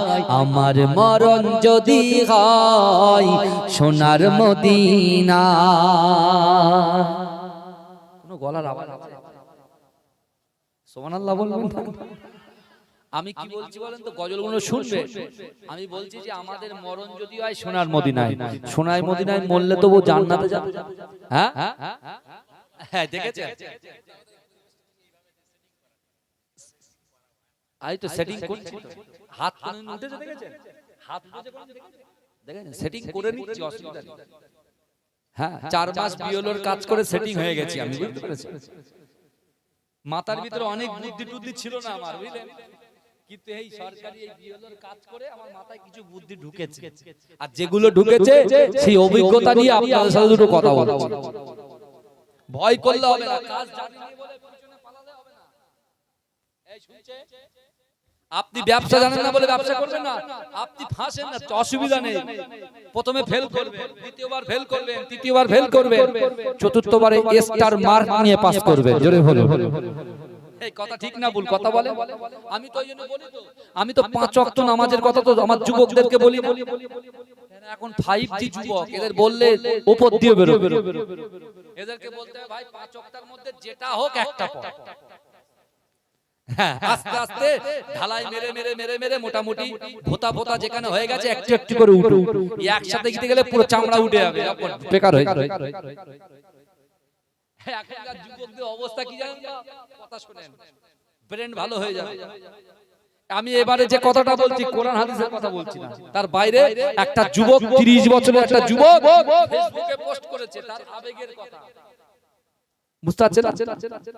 অনেকে স্বপ্ন দেখে কোটি কোটি টাকা তার সামনে, চোখ খুলে দেখে গা দিয়ে গাম দরদর করে বেরোচ্ছে, গায়ের জামাটা পুরো ভিজে গেছে। বুঝতে পারছেন না? চোখ চলে দেখছি যা সব জিরো। তো এই যুবকের যে আবেগ, সে লিখছে বলে হঠাৎ করে আমার কাছে আজরাইল এসেছে। এই আজরাইলের কাজ কি বাবাজি? একটু কথা বলতে, জানটাকে কবজ করা, তাই না? ভালো করে বুঝবেন, কিন্তু এর ভিতরে অনেক শিক্ষা আছে। এই মাইকের সামনে সব কথা বলা, বুঝতে পারছেন না? বলতে গেলে খুব হিসাব করে বলতে হবে। তা আজরাইল এসেছে, আজরাইল আসছে যখন, ছেলেটার বয়স 30 বছর, তার বাইসেপ, তার ট্রাইসেপ, তার চেস্ট, সিক্স প্যাক, বুঝলেন, গায়ে প্রচন্ড শক্তি। তার কাছে যে এসেছে আজরাইল বলছে, কি ভাই আপনি এখানে? 30 বছরের ছেলেটা বলছে আজরাইলকে যে আপনি এখানে? বলে তোর এত বড় সাহস, তুই এই কথা বলিস কি করে? আজরাইলের সঙ্গে এটা সাক্ষাৎ, সে আর মা বলার টাইম পাবে না, বাপ বলার টাইম পাবে না, আর তুই বলছিস আমি এসেছি কেন? ও দেখেন আমার কাছে আমার 30 বছর বয়স, যাদের দাড়ি পেকে গেছে তাদের কাছে যান, আমার কাছে এসেছেন কেন?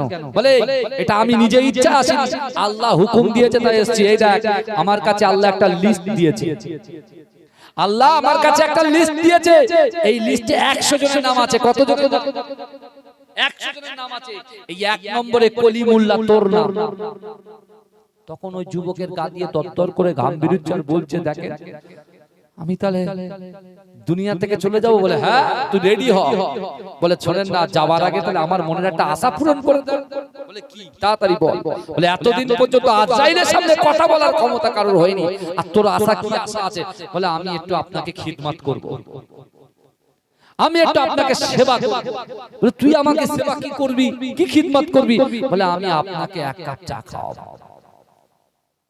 বলে তুই চা খাওয়াবি বলে হ্যাঁ বলে ঠিক আছে দে এক কাপ চা তা ওই ছেলেটা যখন চা করছে চা করে ও কি করেছে চায়ে ঘুমের ওষুধ মিশিয়ে দিয়ে আজরাইল হাতে দিয়েছে এই বুঝতে পেরেছেন ঘুমের ওষুধ মিশিয়ে আজরাইলকে দিয়েছে আজরাইল ঢক ঢক করে খেয়েছে এই ওই যুবকটা লিখছে আমি না ওই যুবকটা বলছে ও আবেগের কথা লিখে ফেসবুকে ছেড়ে বলছে যে আজরাইল আমার দেওয়া ঘুমের ওষুধের চা ঢক ঢক করে খেয়ে ঘুমিয়ে যেই পড়েছে ওর মাথার পাশে ওই লিস্টটা পড়ে আছে লিস্টে যে আমার এক নম্বরে নাম ও আস্তে আস্তে বিড়াল যেমন শিকার করতে যায় না ও পা টিপে টিপে ওই আজরাইলের মাথার কাছ থেকে কাগজটা নিয়ে ওর যে এক নম্বরে নামটা ছিল ওটা ভালো করে কেটেছে কেটে ওটা 100 নম্বরে লিখেছে আর 100 নম্বরে যে নামটা 1 নম্বরে লিখেছে লিখে আবার আস্তে আস্তে এসে আজরাইলের পাশে এখন যথারীতি আজরাইল যখন ঘুম থেকে উঠেছে উঠে খুব খুশি এত খুশি বলছে আমার মধ্যে এত খুশি আজরাইল বলে যা জিন্দেগিতে এত লোকের সামনে গেলাম কেউ চা খাওয়া তো দূরের কথা মুখ দিয়ে একটা বাক্য লাভ করলো না একটা কথা পর্যন্ত বললো না আমার থেকে চোখটা বুজিয়ে নেয় তুই যে আমার এক কাপ চা খাইয়েছিস তোর উপরে এত খুশি হয়েছি যা আজকে আমি 1 নম্বর থেকে জান কবজ করব না 100 নম্বর থেকে জান কবজ করব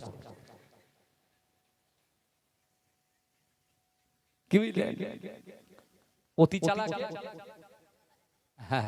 চালাকি করা ভালো বেশি চালাকি করা বলেন বলেন আল্লাহর কোরআন বলছে বান্দা ইন্নাল্লাহা লা ইউগাইয়িরু মা বিকওমিন হাত্তা ইউগাইয়িরু মা বিআনফুসিহিম আমার আল্লাহ বলে বান্দা তোমরা যারা আমি আল্লাহ পাক রব্বুল আলামিন তোমাদেরকে জানিয়ে দিলাম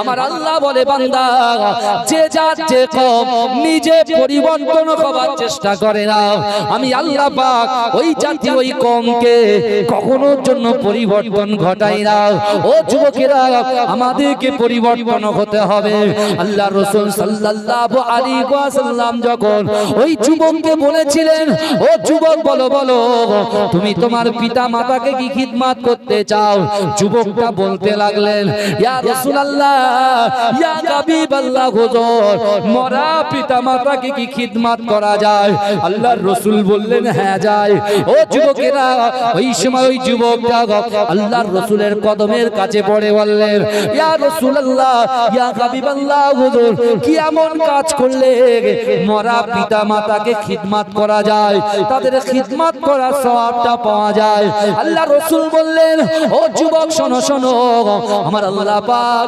রব্বুল আলামিন আমাদের জন্য 5 ওয়াক্ত নামাজকে ফরজ করে দিয়েছে ওই 5 ওয়াক্ত নামাজের মাসাল্লায় বসে নামাজের পাটিতে নামাজ আদায় করে কোন নারী কোন পুরুষ কোন নারী যদি 5 ওয়াক্ত নামাজ আদায় করে ওই মাসাল্লায় বসে আল্লাহর কাছে দু হাত তুলে যদি এই দোয়াটা পড়তে পারে রব্বির হামহুমা কামা রব্বায়ানি সগীরা রব্বির হামহুমা কামা রব্বায়ানি সগীরা এই দোয়াটা যে পড়বে আল্লাহ পাক সেই মৃত পিতা মাতার খিদমত করার সওয়াবটা আল্লাহ পাক সেই বান্দা বান্দির আমলনামায় লিপিবদ্ধ করে দেবে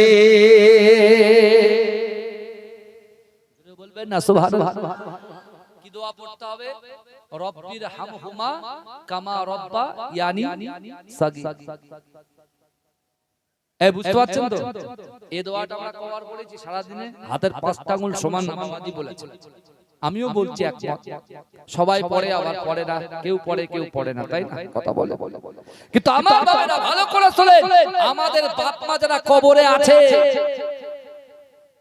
আর আমরা যারা দুনিয়ায় বেঁচে আছি প্রত্যেক নামাজের পাটিতে যদি এই দোয়াটা পড়ি রব্বির হামহুমা কামা রব্বায়ানি সগীরা এই দোয়াটা পড়ার জন্য কি হবে বাপ মা বেঁচে থাকাকালীন তাদের খিদমত করলে তাদের খাইয়ে দিলে যে সব আল্লাহ আমাদের আমলনামায় দিত এই দোয়াটা পড়লে মৃত পিতামাতার খিদমত করার সওয়াব আল্লাহ আমাদের আমলনামায় লিপিবদ্ধ করে দেবে, জোরে বলুন।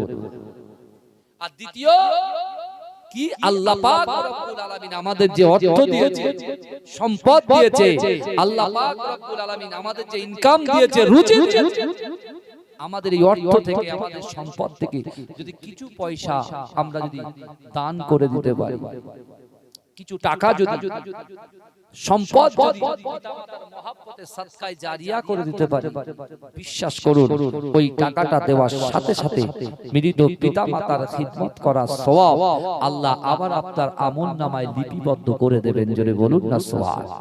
এই জোরে বলবেন না, জোরে বলবেন না। অনেক মানুষ বলতে থাকে যে হুজুর দান করব তো লোক তো খেয়ে নিচ্ছে সব, দান করতে দান তুলছে পকেটে পুরে নিচ্ছে সব টাকা। আমি বলছি ভাই, আপনি প্রথমে একটা হাদিস আপনাদেরকে বলেছি, কি বলেছি?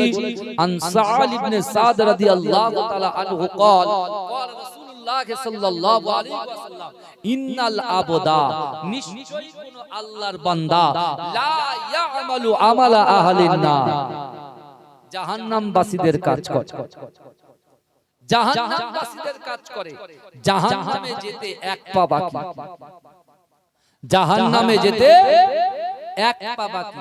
ওই ব্যক্তির দ্বারা, ওই নারীর দ্বারা, ওই পুরুষের দ্বারা, ওই যুবকের দ্বারা আল্লাহ এমন একটা ভালো কাজ করিয়ে নেয়, তার ঠিকানাটা দয়ার জান্নাত হয়ে যায়। আবার রাসূল বলছেন ইন্নাল আবদা লা ইয়ামালু আমালা আহলিন নার ওয়া আন্নাহু মিন আহলিল জান্নাত ওয়া ইন্নামাল আমালা আহলিল জান্নাত ওয়া আন্নাহু মিন আহলিন নার। নিশ্চয়ই কোন আল্লাহর বান্দা জান্নাতবাসীদের কাজ করে, জান্নাতে যেতে এক পা বাকি, ওই ব্যক্তির দ্বারাই, ওই নারীর দ্বারাই, ওই পুরুষের দ্বারাই আল্লাহ এমন একটা কাজ করিয়ে নেয়, তার ঠিকানাটা জাহান্নাম হয়ে যায়।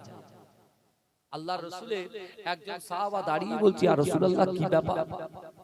যার জান্নাতে যাওয়ার কথা সে যাচ্ছে জাহান্নামে, আর যার জাহান্নামে যাওয়ার কথা সে যাচ্ছে জান্নাতে, কারণ কি? বাবাজি ভালো করে ফলো করুন কথাটা, হাদিসটার দিকে খেয়াল করুন। আমার আপনার নবী, দয়ার নবী জনাবে মুহাম্মদুর রাসূলুল্লাহ সাল্লাল্লাহু আলাইহি ওয়াসাল্লাম ওই সময় সাহাবাদেরকে বলে দিলেন, ও সাহাবারা, আমি রাসূলুল্লাহ, তোমরা আমাকে প্রশ্ন করলে, ইয়া রাসূলুল্লাহ, হাবিবাল্লাহ, যার জান্নাতে যাওয়ার কথা সে যাচ্ছে জাহান্নামে, যার জাহান্নামে যাওয়ার কথা সে যাচ্ছে জান্নাতে। ও আমার সাহাবারা, তোমরা শোনো শোনো, আমি রাসূলুল্লাহ তোমাদের কে জানিয়ে দিলাম, ইন্নামাল আমালু বিল খাওয়াতিন, ইন্নামাল আমালু বিল খাওয়াতিন। ও আমার সাহাবারা, প্রত্যেকটা জিনিস নিয়তের উপরে নির্ভরশীল। জোরে বলুন, প্রত্যেক জিনিস কিসের উপরে নির্ভরশীল? নিয়ত। এই যে আমরা গরুটাকে কুরবানি করি, আমরা বড় বড় পশু কিনি না, গরু কিনি না, একদম হিষ্টপিষ্ট 1-1.5 লাখ টাকার পশু কিনি, তো তা আল্লাহ কি ওই পশুটার দিকে তাকান? এই কথা বলে আল্লাহ মানুষের অন্তর, ওই নিয়তের দিকে আল্লাহ তাকান, পশুটার দিকে আল্লাহ তাকান না, নিয়তের দিকে তাকান। আপনার নিয়ত যদি সঠিক থাকে, আল্লাহর দরবারে ওটা কবুলিয়াতের জায়গায় পৌঁছে যাবে। জোরে বলেন, জোরে বলবেন না? এখন আমি যে কথা আপনাদের বলছিলাম, নবী ইব্রাহিম আলাইহিস সালাতু ওয়াস সালাম ইসমাঈলকে রাখলেন ওখানে, রেখে দিয়ে যখন বেরিয়ে গেলেন, বিশাল ঘটনা, ওখান থেকে তো একদম পুরো ইসলামের শুরু হয়ে গেছে পুরো সব। কিন্তু আমার বাপেরা, এমন একটা টাইম এসেছে যে আম্মা জানের কাছে কিছু পানির ব্যবস্থা করেছিল, কিছু খাজুরের ব্যবস্থা করেছিল, এই পানি আর খাজুর দুটোই ফুরিয়ে গেছে। সন্তান যখন কাঁদে, মা থাকতে পারে? কথা বলে, মা থাকতে পারে? হ্যাঁ, মা সন্তানকে কত ভালোবাসে, মায়ের পাক কদমের নিচে সন্তানদের জান্নাত। জোরে বলে, জোরে বলবেন না? হ্যাঁ, আল্লাহ রাসূলের একদিন সাহাবা বলছে, ইয়া রাসূলুল্লাহ, আমি জিহাদে যাব। রাসূল বলে, বাড়িতে মা আছে? ইয়া রাসূলুল্লাহ, জিহাদে যাব। বাড়িতে মা আছে? বলে, ইয়া রাসূলুল্লাহ, জিহাদে যাব। বলে, বাড়িতে মা আছে? বলে, হ্যাঁ আছে। বলে, যা মাকে খিদমত কর, জিহাদের সওয়াব পেয়ে যাবি। জোরে বলে, জোরে বলবেন না? কিন্তু আমার ভাইরা, আম্মা জান দেখতে সন্তানের জিভ শুকিয়ে যাচ্ছে, কারণ মায়েরও জিভ শুকিয়ে যাচ্ছে, অর্থাৎ যার শরীরে কিছু থাকবে না তার দুধটা পাবে কি করে? যখন সন্তানকে পানি পান করানোর একটা সময় চলে এসেছে, আম্মা জান চিন্তা করছে পানি পাবে কোথায়। কাবা শরীফের পাশে ইব্রাহিমকে শুইয়ে রেখে, একা শুইয়ে রেখে, একদিকে আল্লাহ আছে, আম্মা জান ছুটলেন। আমার ভাই জানেরা, হে নবী পাকের উম্মত উম্মতিরা, হে নবীর দেওয়ানরা, আম্মা জান হাজেরা কিছুটা দূরে গিয়ে দুটো পাহাড় ছিল। ও যুবকেরা, একটা পাহাড়ের নাম হচ্ছে সাফা, একটা পাহাড়ের নাম হচ্ছে মারওয়া। ও যুবকেরা, একবার সাফা থেকে মারওয়া, মারওয়া থেকে সাফা, তিনি এমন করে ছুটে ছুটে পানি তালাশ করতে লেগেছে, কিন্তু না না না, কোথাও পানি পাওয়া গেল না। কিন্তু আম্মা জান হাজেরা সাফা এবং মারওয়া পাহাড়ের মাঝখানে এসে একবার করে ডিগি মেরে তার সন্তানের দিকে তাকায়, তার সন্তান সে বাঁচে কিনা, তার সন্তান সন্তোষে, তার সন্তান সে বাঁচে কিনা, তার সন্তান অক্ষত আছে কিনা, তিনি এমন করে দেখছেন। কিন্তু যুবকেরা, যখন কোনো পানি পাওয়া গেল না, আম্মা জান হাজেরা নিজের সন্তানের কাছে চলে আসলেন। কিন্তু আল্লাহর কি ক্ষমতা, আল্লাহর কি কুদরতি শক্তি! ও যুবকেরা, আমার আল্লাহ কি না পারেন? ও যুবকেরা, আল্লাহ পাক রব্বুল আলামিন তার গায়েবী শক্তি দ্বারা হযরতে ইসমাঈল আলাইহিস সালাতু ওয়াস সালামের পায়ের গুড়গুড়ো থেকে ওই দুর্গম মরু প্রান্তরের মাঝখানে কাবা বাইতুল্লাহ শরীফের পাশে আমার আল্লাহ পাক zamzam কূপের ঝর্ণার পানিটা আমার আল্লাহ পাক পার করে দিলেন। জোরে বলে আল্লাহ হযরত ইসমাঈলের তাস থেকে আল্লাহ পাক zamzam কূপের পানিটাকে বার করলেন। জোরে বলুন না সুবহানাল্লাহ। আমার বাবা অনেক ঘটনা বুখারী শরীফের হাদিসের মধ্যে এসেছে, যখন ওই পানি পান করলেন জরহুম গোত্রের কিছু মানুষ, জরহুম গোত্রের কিছু মানুষ, তারা ওই মরুভূমিতে পানি তালাশ করতে করতে করতে করতে যেখানে পানি পাবো সেখানে বসবাস করব, যেখানে পানি পাবো সেখানে বসবাস করব, এরা চিন্তা করতে করতে করতে করতে ঠিক এই নবী ইসমাঈল যথেষ্ট বড় হয়েছে, এরকম একটা জায়গায় হাজির। বুঝতে পেরেছেন? এইবারে জরহুম গোত্রের নেতা যারা ছিল, তারা ইসমাঈল আলাইহিস সালামকে জিজ্ঞাসা করছে, আমরা কি এখানে বসবাস করতে পারি? ইসমাঈল বলছে, আমি কিছু বলবো না, বাড়িতে আমার জনম দুঃখিনী আম্মা জান আছে, আমি আমার আম্মা জানকে বলবো, আম্মা জান যেটা বলবে, যে ডিসিশনটা নেবে সেটাই হবে। বলে ঠিক আছে, আমরা দাঁড়িয়ে আছি, আপনি যান। গেলেন, গিয়ে এই শুনছেন আম্মা জান কি করলেন? বলছে পানি আল্লাহর দেওয়া দান। বুঝতে পেরেছেন না? তা এরা বসবাস করতে চাইছে, বসবাস করবে। ইব্রাহিম আলাইহিস সালাম ফিরে আসলেন, আল্লাহর হুকুম হয়ে গেছে, তোমার সন্তানকে তুমি, তোমার নিজের কাছের মানুষকে তুমি কোরবানি করো। কত উট দিয়েছে, দুম্বা দিয়েছে, কিছুতেই হচ্ছে না। শেষকালে তিনি দেখছেন, আমার সব থেকে কাছে, সব থেকে ক্লোজ আমার সন্তান ইসমাঈলকে আমি তার বাপ ভালোবাসি, অর্থাৎ নিজের সন্তানকে নিয়ে যাচ্ছে। ভাই, মিনাতে তিনটে শয়তান আছে, পাথরের স্তম্ভ করা আছে, তিনটে শয়তান। বড় শয়তান, বুঝতে পেরেছেন, মেজো শয়তান আর ছোট শয়তান। বুঝতে পেরেছেন? এই তিনটে শয়তান কেন আছে ওই জায়গাটায়? কারণ ওই জায়গায় ইসমাঈলকে বলছে, তুই তোর বাপের সাথে কোথায় যাচ্ছিস? তোর তো কুরবানি করবি, হত্যা করে দেবে তোর বাপ। কিন্তু ইসমাঈল আলাইহিস সালাতু ওয়াস সালাম সবর ইখতিয়ার করেছেন আল্লাহকে খুশি করার জন্য। জোরে বলেন না সুবহানাল্লাহ। নিজের বাপ ইব্রাহিম মিনা পঞ্চা গেলেন, বাপ যখন তরোয়াল বের করলেন, ছেলের গলায় ছুরি চালাবে নবী ইসমাঈল আলাইহিস সালাম, আব্বা জান আপনি তো আমার জন্ম দেওয়া বাপ, তাহলে আপনি এক কাজ করেন, আপনি সহ্য করতে পারবেন না, আপনি একটা পট্টি আপনি চোখে বেঁধে নিন। হ্যাঁ, নবী ইব্রাহিম যখন বাঁধলেন, যখন কোরবানি শুরু করলেন, আল্লাহ জিবরাইলকে বলতে, যাও নিজের ছেলে ইসমাঈলকে সরিয়ে জান্নাতি দুম্বা দিয়ে দাও। জোরে বলেন, জোরে বলবেন না?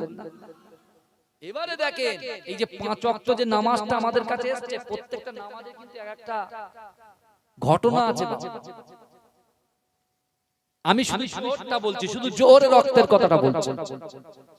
নবী ইব্রাহিম যখন চোখ খুলেছে, দেখতে ছেলে দাঁড়িয়ে আছে আর জান্নাতি দুম্বা কি বলে কোরবানি হয়ে পড়ে আছে। বাপ খুশি হয়ে গেলেন, কার উপরে? আল্লাহর উপরে খুশি হয়ে নামাজ শুরু করলেন। 1 রাকাত, 2 রাকাত, 3 রাকাত, 4 রাকাত, 4 রাকাত নামাজ পড়লেন। এই যে আমি একটা আয়াত পড়েছিলাম, সুবহানাল্লাযী আসরা বিআবদিহি লাইলাম মিনাল মাসজিদিল হারাম ইলাল মাসজিদিল আকসা। কাবা শরীফ থেকে বাইতুল মুকাদ্দাস আল্লাহর সঙ্গে সাক্ষাৎ করেছিল না নবী?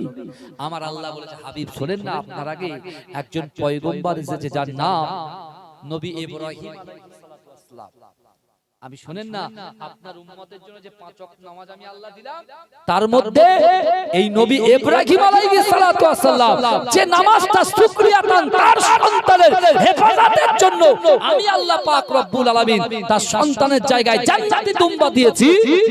ওই ইব্রাহিম যখন ছেলেকে অক্ষত অবস্থায় দেখলেন, তখন সে 4 রাকাত যে নামাজটা পড়েছেন, শুকরিয়াতান নামাজটা পড়েছেন, ওই নামাজটা আমি আপনার উম্মতের জন্য ফজরের 4 রাকাত ফরজ নামাজ বানিয়ে দিলাম।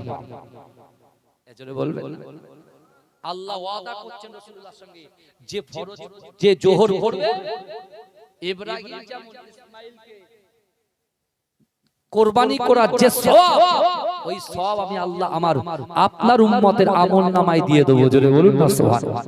ভাই, ওই জায়গায় কি কোনো গরুকে আল্লাহ দিয়েছিল না দুম্বাকে দিয়েছিল?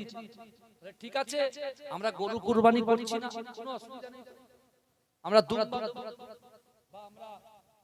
বকরি দেব, ছাগল, আমরা গরু দিই কি, গরুতে 7টা নাম দেওয়াই, তাই ঠেলে ঠুলে 7টা নাম ঢোকানোর জন্য আমরা গরু দিই। হ্যাঁ বন্ধুর কাছে ফোন, বন্ধু তো বাপুর কি রে ভাই, একটা শিয়াল লে ভাই, একটা শিয়াল লে। তার মানে কি 6টা শিয়ার হয়েছে, একটা শিয়ার কোথা থেকে শুনে এসেছে, বন্ধু একটা শিয়ার লে রে ভাই, একটা শিয়ার। তা ঠিক আছে, যে শিয়ার নিচ্ছে নিশ্চয় সে সাহেব নিসাব, তার কাছে টাকা আছে, তা সে 15,000 টাকা দিয়ে একটা ছাগল দিতে পারবে।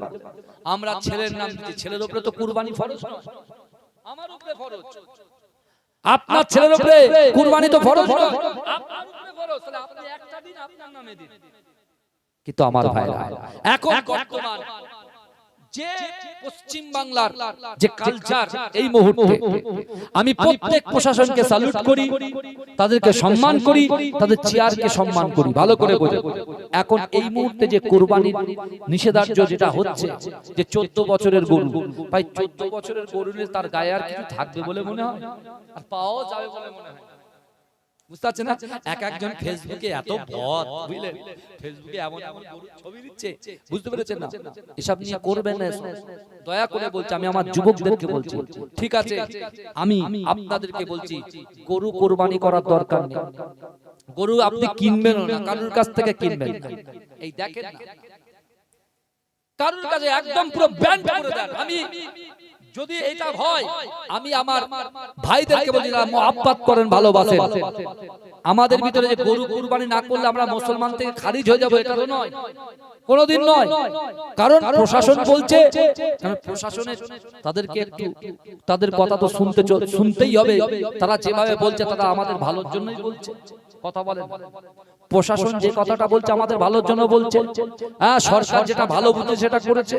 এখন যে সরকার এসছে তাকে আমরা সম্মান করি, কোনো অসুবিধা নেই। সরকার যেভাবে বলবে সেভাবে আমরা চলবো, এটা সংবিধান বলছে। বুঝতে পেরেছেন? ভুল ভ্রান্তি ত্রুটি বিচ্যুতি তো পরে হবে, কাজ না করলে কাজের ভুল তো আপনি পাবেন না। আগে মানুষকে কাজ করতে দিতে হবে, ঠিক আছে, সুযোগ দিতে হবে। কিন্তু আমার ভাইদেরকে আমি বলে যাচ্ছি, আপনার পীরের আওলাদ, বিশ্বাস করেন, এই বছরে বা গরু কুরবানি করার কোনো প্রয়োজন নেই। যদি পারেন একটা করে ছাগল বা খাসি কিনে আপনি দেবেন। বুঝতে পেরেছেন? আর জোহরের নামাজটা পড়বেন, কারণ রাসূলুল্লাহর হাদিস, জোহরের নামাজ যে পড়বে, ইব্রাহিম আলাইহিস সালাতু ওয়াস সালাম যে সওয়াব পেয়েছেন সন্তানকে কুরবানি দেওয়ার জন্য, সে সওয়াব আল্লাহ আপনার আমলনামায় দেবে। জোরে বলুন না সুবহানাল্লাহ। আর আমাদের কি করতে হবে? আমাদেরকে একটু কবরের কথা চিন্তা করতে হবে। কবরে দুটো জিনিস যাবে, ঈমান যাবে আর আমল যাবে। ঈমান যাবে, আমল যাবে। আর কবরে তিনটে জিনিস যাবে। এক, আপনি যখন লাশ হয়ে যাবেন, আপনার এই কাঠের গাড়ি চড়িয়ে যখন কবর পর্যন্ত নিয়ে যাওয়া হবে, আপনার সন্তান যাবে, আপনার ভাই যাবে, আপনার বন্ধুরা যাবে কবর পর্যন্ত।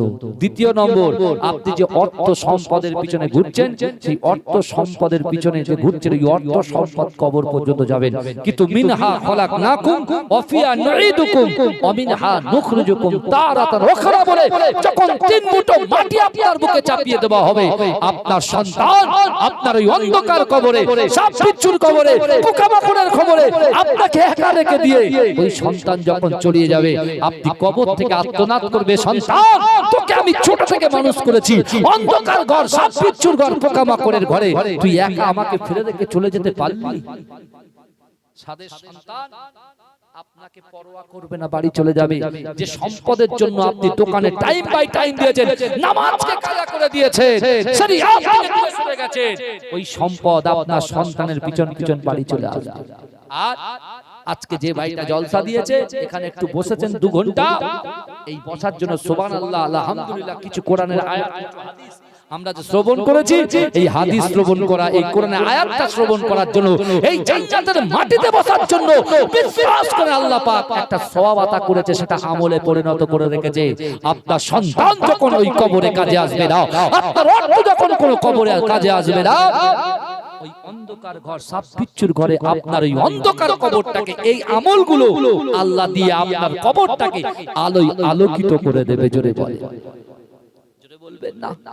তাই আসুন, যদি আমার আপনার অসম্ভবকে সম্ভব করতে চান, 3টে জিনিস, পয়েন্ট, 3টে কথা মাথায় নিয়ে এখান থেকে যাবেন। এক, আল্লাহর কোরআন বলছে, বান্দা ইয়া আইয়ুহাল্লাযীনা আমানুত্তাকুল্লাহ ওয়া কুনু মা'আস সাদিকিন। ও যুবকেরা, আল্লাহর কোরআন বলছে, বান্দা ইয়া আইয়ুহাল্লাযীনা আমানু, হে আমার বিশ্বাসী ঈমানদার বান্দারা, ওয়াত্তাকুল্লাহ, আমি আল্লাহ, আমাকে ভয় করো, ওয়া কুনু মা'আস সাদিকিন, সত্যবাদীদের সঙ্গে থাকো। এই চলে যাচ্ছে কেন? খেয়ে যা, এক্ষুনি শেষ হয়ে যাবে। কোথায় কিসের দাম? এবার তো পকেটটা টুপি নিয়ে আসবি। আমার জনগণ উল্টো পাল্টা হয়ে যাবে। যাই যে কথা বলছে, আল্লাহকে কি করতে হবে? ভয় করতে হবে। থাকবে তো ওই কথা মনে থাকবে তো?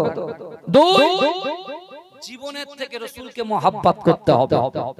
আর 3, আকিমুস সালাত, নামাজ আদায় করতে হবে।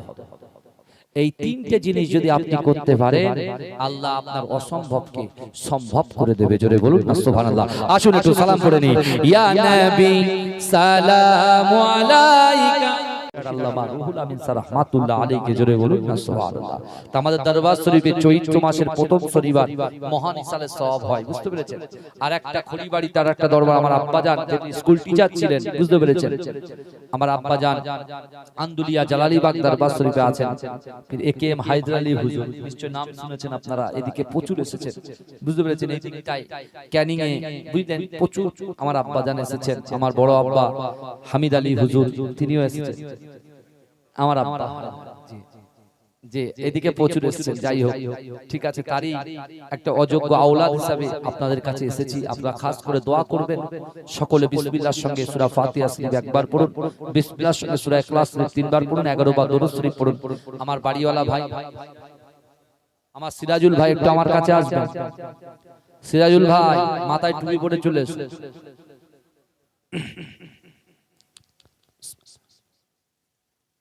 এখানে বসো। এক খতম কোরআন তেলাওয়াত, আলহামদুলিল্লাহ। আমার মায়েদেরকে বলবো, আমার মায়েরা খাস করে আমার ভাইয়ের সন্তানের জন্য দোয়া করবেন, বাপের জন্য দোয়া করবেন, আমরাও দোয়া করব ইনশাআল্লাহ একসঙ্গে, বুঝতে পারলেন? দোয়া কি হয় জানেন? দোয়া মানুষের তাকদীর পরিবর্তন করে দেয়। দেখেন, তাকদীর সম্পর্কে বেশি আলোচনা করতে নেই, কিন্তু বিশ্বাস করুন, দোয়া মানুষের তাকদীর পরিবর্তন করে দেয়। ধরেন আগামীকাল ফজর বাদ আমার মৃত্যু হবে, এখন আপনারা বলছেন আমিন, কোন না কোন একটা আমিন কবুল যদি হয়ে যায়, কালকের মৃত্যুর ডেটটা চেঞ্জ করে আল্লাহ পিছিয়ে দেন। বিশ্বাস করেন। ওই জন্য মানুষের কাছ থেকে দোয়া চাইতে হয়। আর পীরের আওলাদ হিসেবে বলে যায়, অন্তরের মধ্যে রিয়া, তাকাব্বুরি, অহংকার, অহমিকা দূরীভূত করে দেন, ডিলিট করে দেন। আর সকলে কাঁধে কাঁধ মিলে একসঙ্গে থাকে, মহব্বত, ভালোবাসা, মানুষের সঙ্গে সৎ ব্যবহার, মানুষের সৎ উপদেশ দেওয়ার চেষ্টা করে, দেখবেন সব ঠিক হয়ে যাবে। আর কুরবানির যে বিষয়টা নিয়ে এত চিন্তা ভাবনা করার কোনো দরকার নেই। যদি এরকম হয়, আল্লাহকে গিয়ে বলবো, আল্লাহ এই অবস্থা ছিল, মিটে গেল। আল্লাহ তো দেখছেন, আমরা তো চাই কুরবানি করতে, হ্যাঁ একদম। কিন্তু আমার ভাইরা, আর কুরবানি করতে গেলে যে গরু কুরবানি করতে হবে এরকম কোনো ব্যাপার নয়। তাহলে আপনি একটা দুম্বা দেবেন বা একটা ছাগল দিয়ে দেবেন, সবাই মিলে দেবেন, আর গরু একদম কুরবানি করবেন না। যদি আপনার প্রশাসন বলে যে এই ক্রাইটেরিয়াগুলো মেনে চলতে হবে, তাহলে আপনি করবেন। প্রশাসন যেভাবে বলবে সেভাবে। অনেক জায়গায় শুনছি যে ভাইজান আমাদের এসে প্রশাসন এসে বলছে জলসাটা পরে করে, তাই বলেছে অবশ্যই প্রশাসন বলছে, প্রশাসন নিজেই দায়িত্ব নিয়েছেন যে আমি পরে জলসা করাবো, ঠিক আছে, তাহলে পরে যে কালে করাবে কোনো অসুবিধা নেই। তাহলে সেখানে মানতে হবে, সংবিধান মানতে হবে, আইন মানতে হবে, আইন সবার জন্য সমান, আইন কারোর ঊর্ধ্বে নয়, বুঝতে পেরেছেন?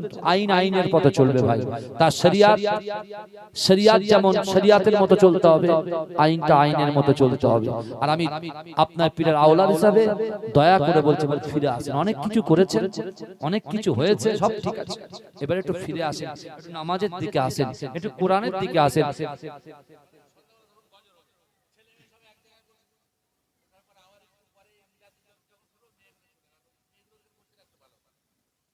সেটা তো আমি পারমিশন করব না, সেটা আমার দ্বারা হবে না। আমি যে প্রথমে বললাম 5টা আঙুল সমান নয়, যাই হোক, এদের একটা আবেগ আছে, কিন্তু অবশ্যই পর্দার দিকে খেয়াল রাখতে হবে, বুঝতে পেরেছেন? আমি কোন শিল্পীদের বিরুদ্ধে নয়, আমি কোন মানুষের বিরুদ্ধে নয়, কিন্তু মহিলাদেরকে পর্দায় রাখতে হবে। একটা এখান থেকে পর্দা, এই যে দিলে না, পর্দা করে দিলে মেয়েরা এইদিকে থাকলো, ছেলেরা এইদিকে থাকলো। আরে বাবা, এরকম হয়েছে মুর্শিদাবাদে জলসায় গেছি, দেখি এইরাম সামনে এরাম বসে রয়েছে মহিলা, এইদিকে মহিলা আর এদিকে ছেলে। কি করে হবে বলেন? শেষে ওরা তো শুনবে না, আমি তবু এত দূর পর্যন্ত ঢেকেছি, কপাল পর্যন্ত, আমিও ফিরে তাকাইনি ওইদিকে, বুঝতে পেরেছো? আর যদি একবার দুবার চোখ চলে যায়, আল্লাহকে বলবো, আল্লাহ কি করব যদি চলে যায়, আমি কি করব? বুঝতে পারছেন না? যাই এই হচ্ছে সবকিছু অন্তরের নিয়তের ব্যাপার ভাই, বুঝতে পেরেছেন? আর কিছু না। যাই হোক, আমার ভাই নিয়ত করেছেন, আমি গুনাহগার এসেছি, আপনারাও এসেছেন, পুরো দোয়া দোয়া আল্লাহুম্মা আমিন। ربنا ظلمنا انفسنا وان لم تغفر لنا وترحمنا لنكونن من الخاسرين رب اجعلني مقيم الصلاه ومن ذريتي ربنا وتقبل دعاء لا اله الا انت سبحانك اني كنت من الظالمين اللهم صل على محمد وعلى ال محمد كما صليت على ابراهيم وعلى ال ابراهيم انك حميد مجيد اللهم بارك على محمد وعلى ال محمد كما باركت على ابراهيم وعلى ال ابراهيم انك حميد مجيد او رب العالمين الله আমার প্রাণ প্রিয় ভাই আমার পাশেই বসে আছেন, আল্লাহ তারই উদ্যোগে আল্লাহ আজকে এই মহান ইসালের সওয়াব, বিশেষ করে তার সন্তানের আকিকার জন্য তার আব্বাজান ইন্তেকাল করেছেন, তাদের রুহের মাগফিরাতের উদ্দেশ্যে জলসা, আল্লাহ তার নেক মাকসাদ, তার মনের আশা আকাঙ্ক্ষাকে পূরণ করে দিন আল্লাহ। ওগো রব্বুল আলামিন আল্লাহ পাক, খাস করে মেহেরবানি করে আপনার দরবারে ভিক্ষুকের ন্যায় হাত তুলেছি আল্লাহ। বিশেষ করে দোয়া শুরু করার আগে দরুদ শরীফ যা কিছু পড়েছে, এক খতম কোরআন তেলাওয়াত করা হয়েছে, এর বিনিময়ে যদি কিছু সওয়াব দান করে থাকেন, আকায়ে নামদার তাজদারে মদিনা মুহাম্মদুর রাসূলুল্লাহ সাল্লাল্লাহু আলাইহি ওয়াসাল্লামের রূহতে সবকে পৌঁছে দিন। আমার রাসূলুল্লাহর ওসিলায়, রাসূলুল্লাহর আল আওলাদ সাহাবায়ে কেরাম, তাবেঈন, তাবাঈন, ইমাম মুজতাহিদিন, ওলিন, সিদ্দিকিন, শুহাদা, সালেহিন, तमाम বুজুর্গানে দিনদের রূহতে সবকে পৌঁছে দিন। ওগো রব্বুল আলামিন আল্লাহ পাক, খাস করে মেহেরবানি করে আমরা যারা হাত তুলেছি আল্লাহ, আমাদের কারোর আব্বা জান, আম্মা জান, দাদা জান, দাদি জান, নানা জান, নানি জান, শ্বশুরকুল, শাশুড়িকুল, পিতৃকুল, মাতৃকুলে যে বা যারা আমাদের চির গহীন কবরে চলে গেছে আল্লাহ, ওই সকল কবরবাসী মুর্দাদের কবরে আল্লাহ পাক আপনি জান্নাত বানিয়ে দিন আল্লাহ, তাদের কবরের আযাবকে আপনি ক্ষমা করে দিন। ওগো রব্বুল আলামিন আল্লাহ পাক, খাস করে এই গ্রামে আমার সামনে পিছনে ডান দিকে বাদিকে যত কবরবাসীরা কবরে চলে গেছেন আল্লাহ তাদের কবরের আযাবকে আপনি maaf করে দেন তাদের কবরটাকে আর রাউযাতুম মিন রিয়াজুল জান্নাহ বানিয়ে দেন ওগো রব্বুল আলামিন আল্লাহ পাক খাস করে মেহেরবানি করে আমার বাড়িওয়ালা ভাই আমার বাম দিকে বসে আছে আল্লাহ তার মনের মাকসাদকে পূরণ করুন আল্লাহ তার মা হায়াতে আছে হায়াত দারাজ করে দেন মায়ের দোয়া সন্তানের জন্য কবুল করুন ওগো রব্বুল আলামিন আল্লাহ পাক তার সন্তানের আকীকার জন্য তিনি যে দাওয়াত দিয়েছেন লোকের কাছ থেকে দোয়া নিচ্ছেন আল্লাহ সেই সন্তানটাকে কবুল করে তাকে উচ্চ শিক্ষায় শিক্ষিত হওয়ার তৌফিক দিন ওগো রব্বুল আলামিন আল্লাহ পাক আমার ভাইয়ের রুজি রোজগারে বরকত দিন ব্যবসায় বরকত দিন আল্লাহ সংসারে শান্তি দিন আল্লাহ তার বাড়িতে রহমত বর্ষণ করুন ওগো রব্বুল আলামিন তার মনের বাসনা তার মনের ইচ্ছা তার মনের আকাঙ্ক্ষা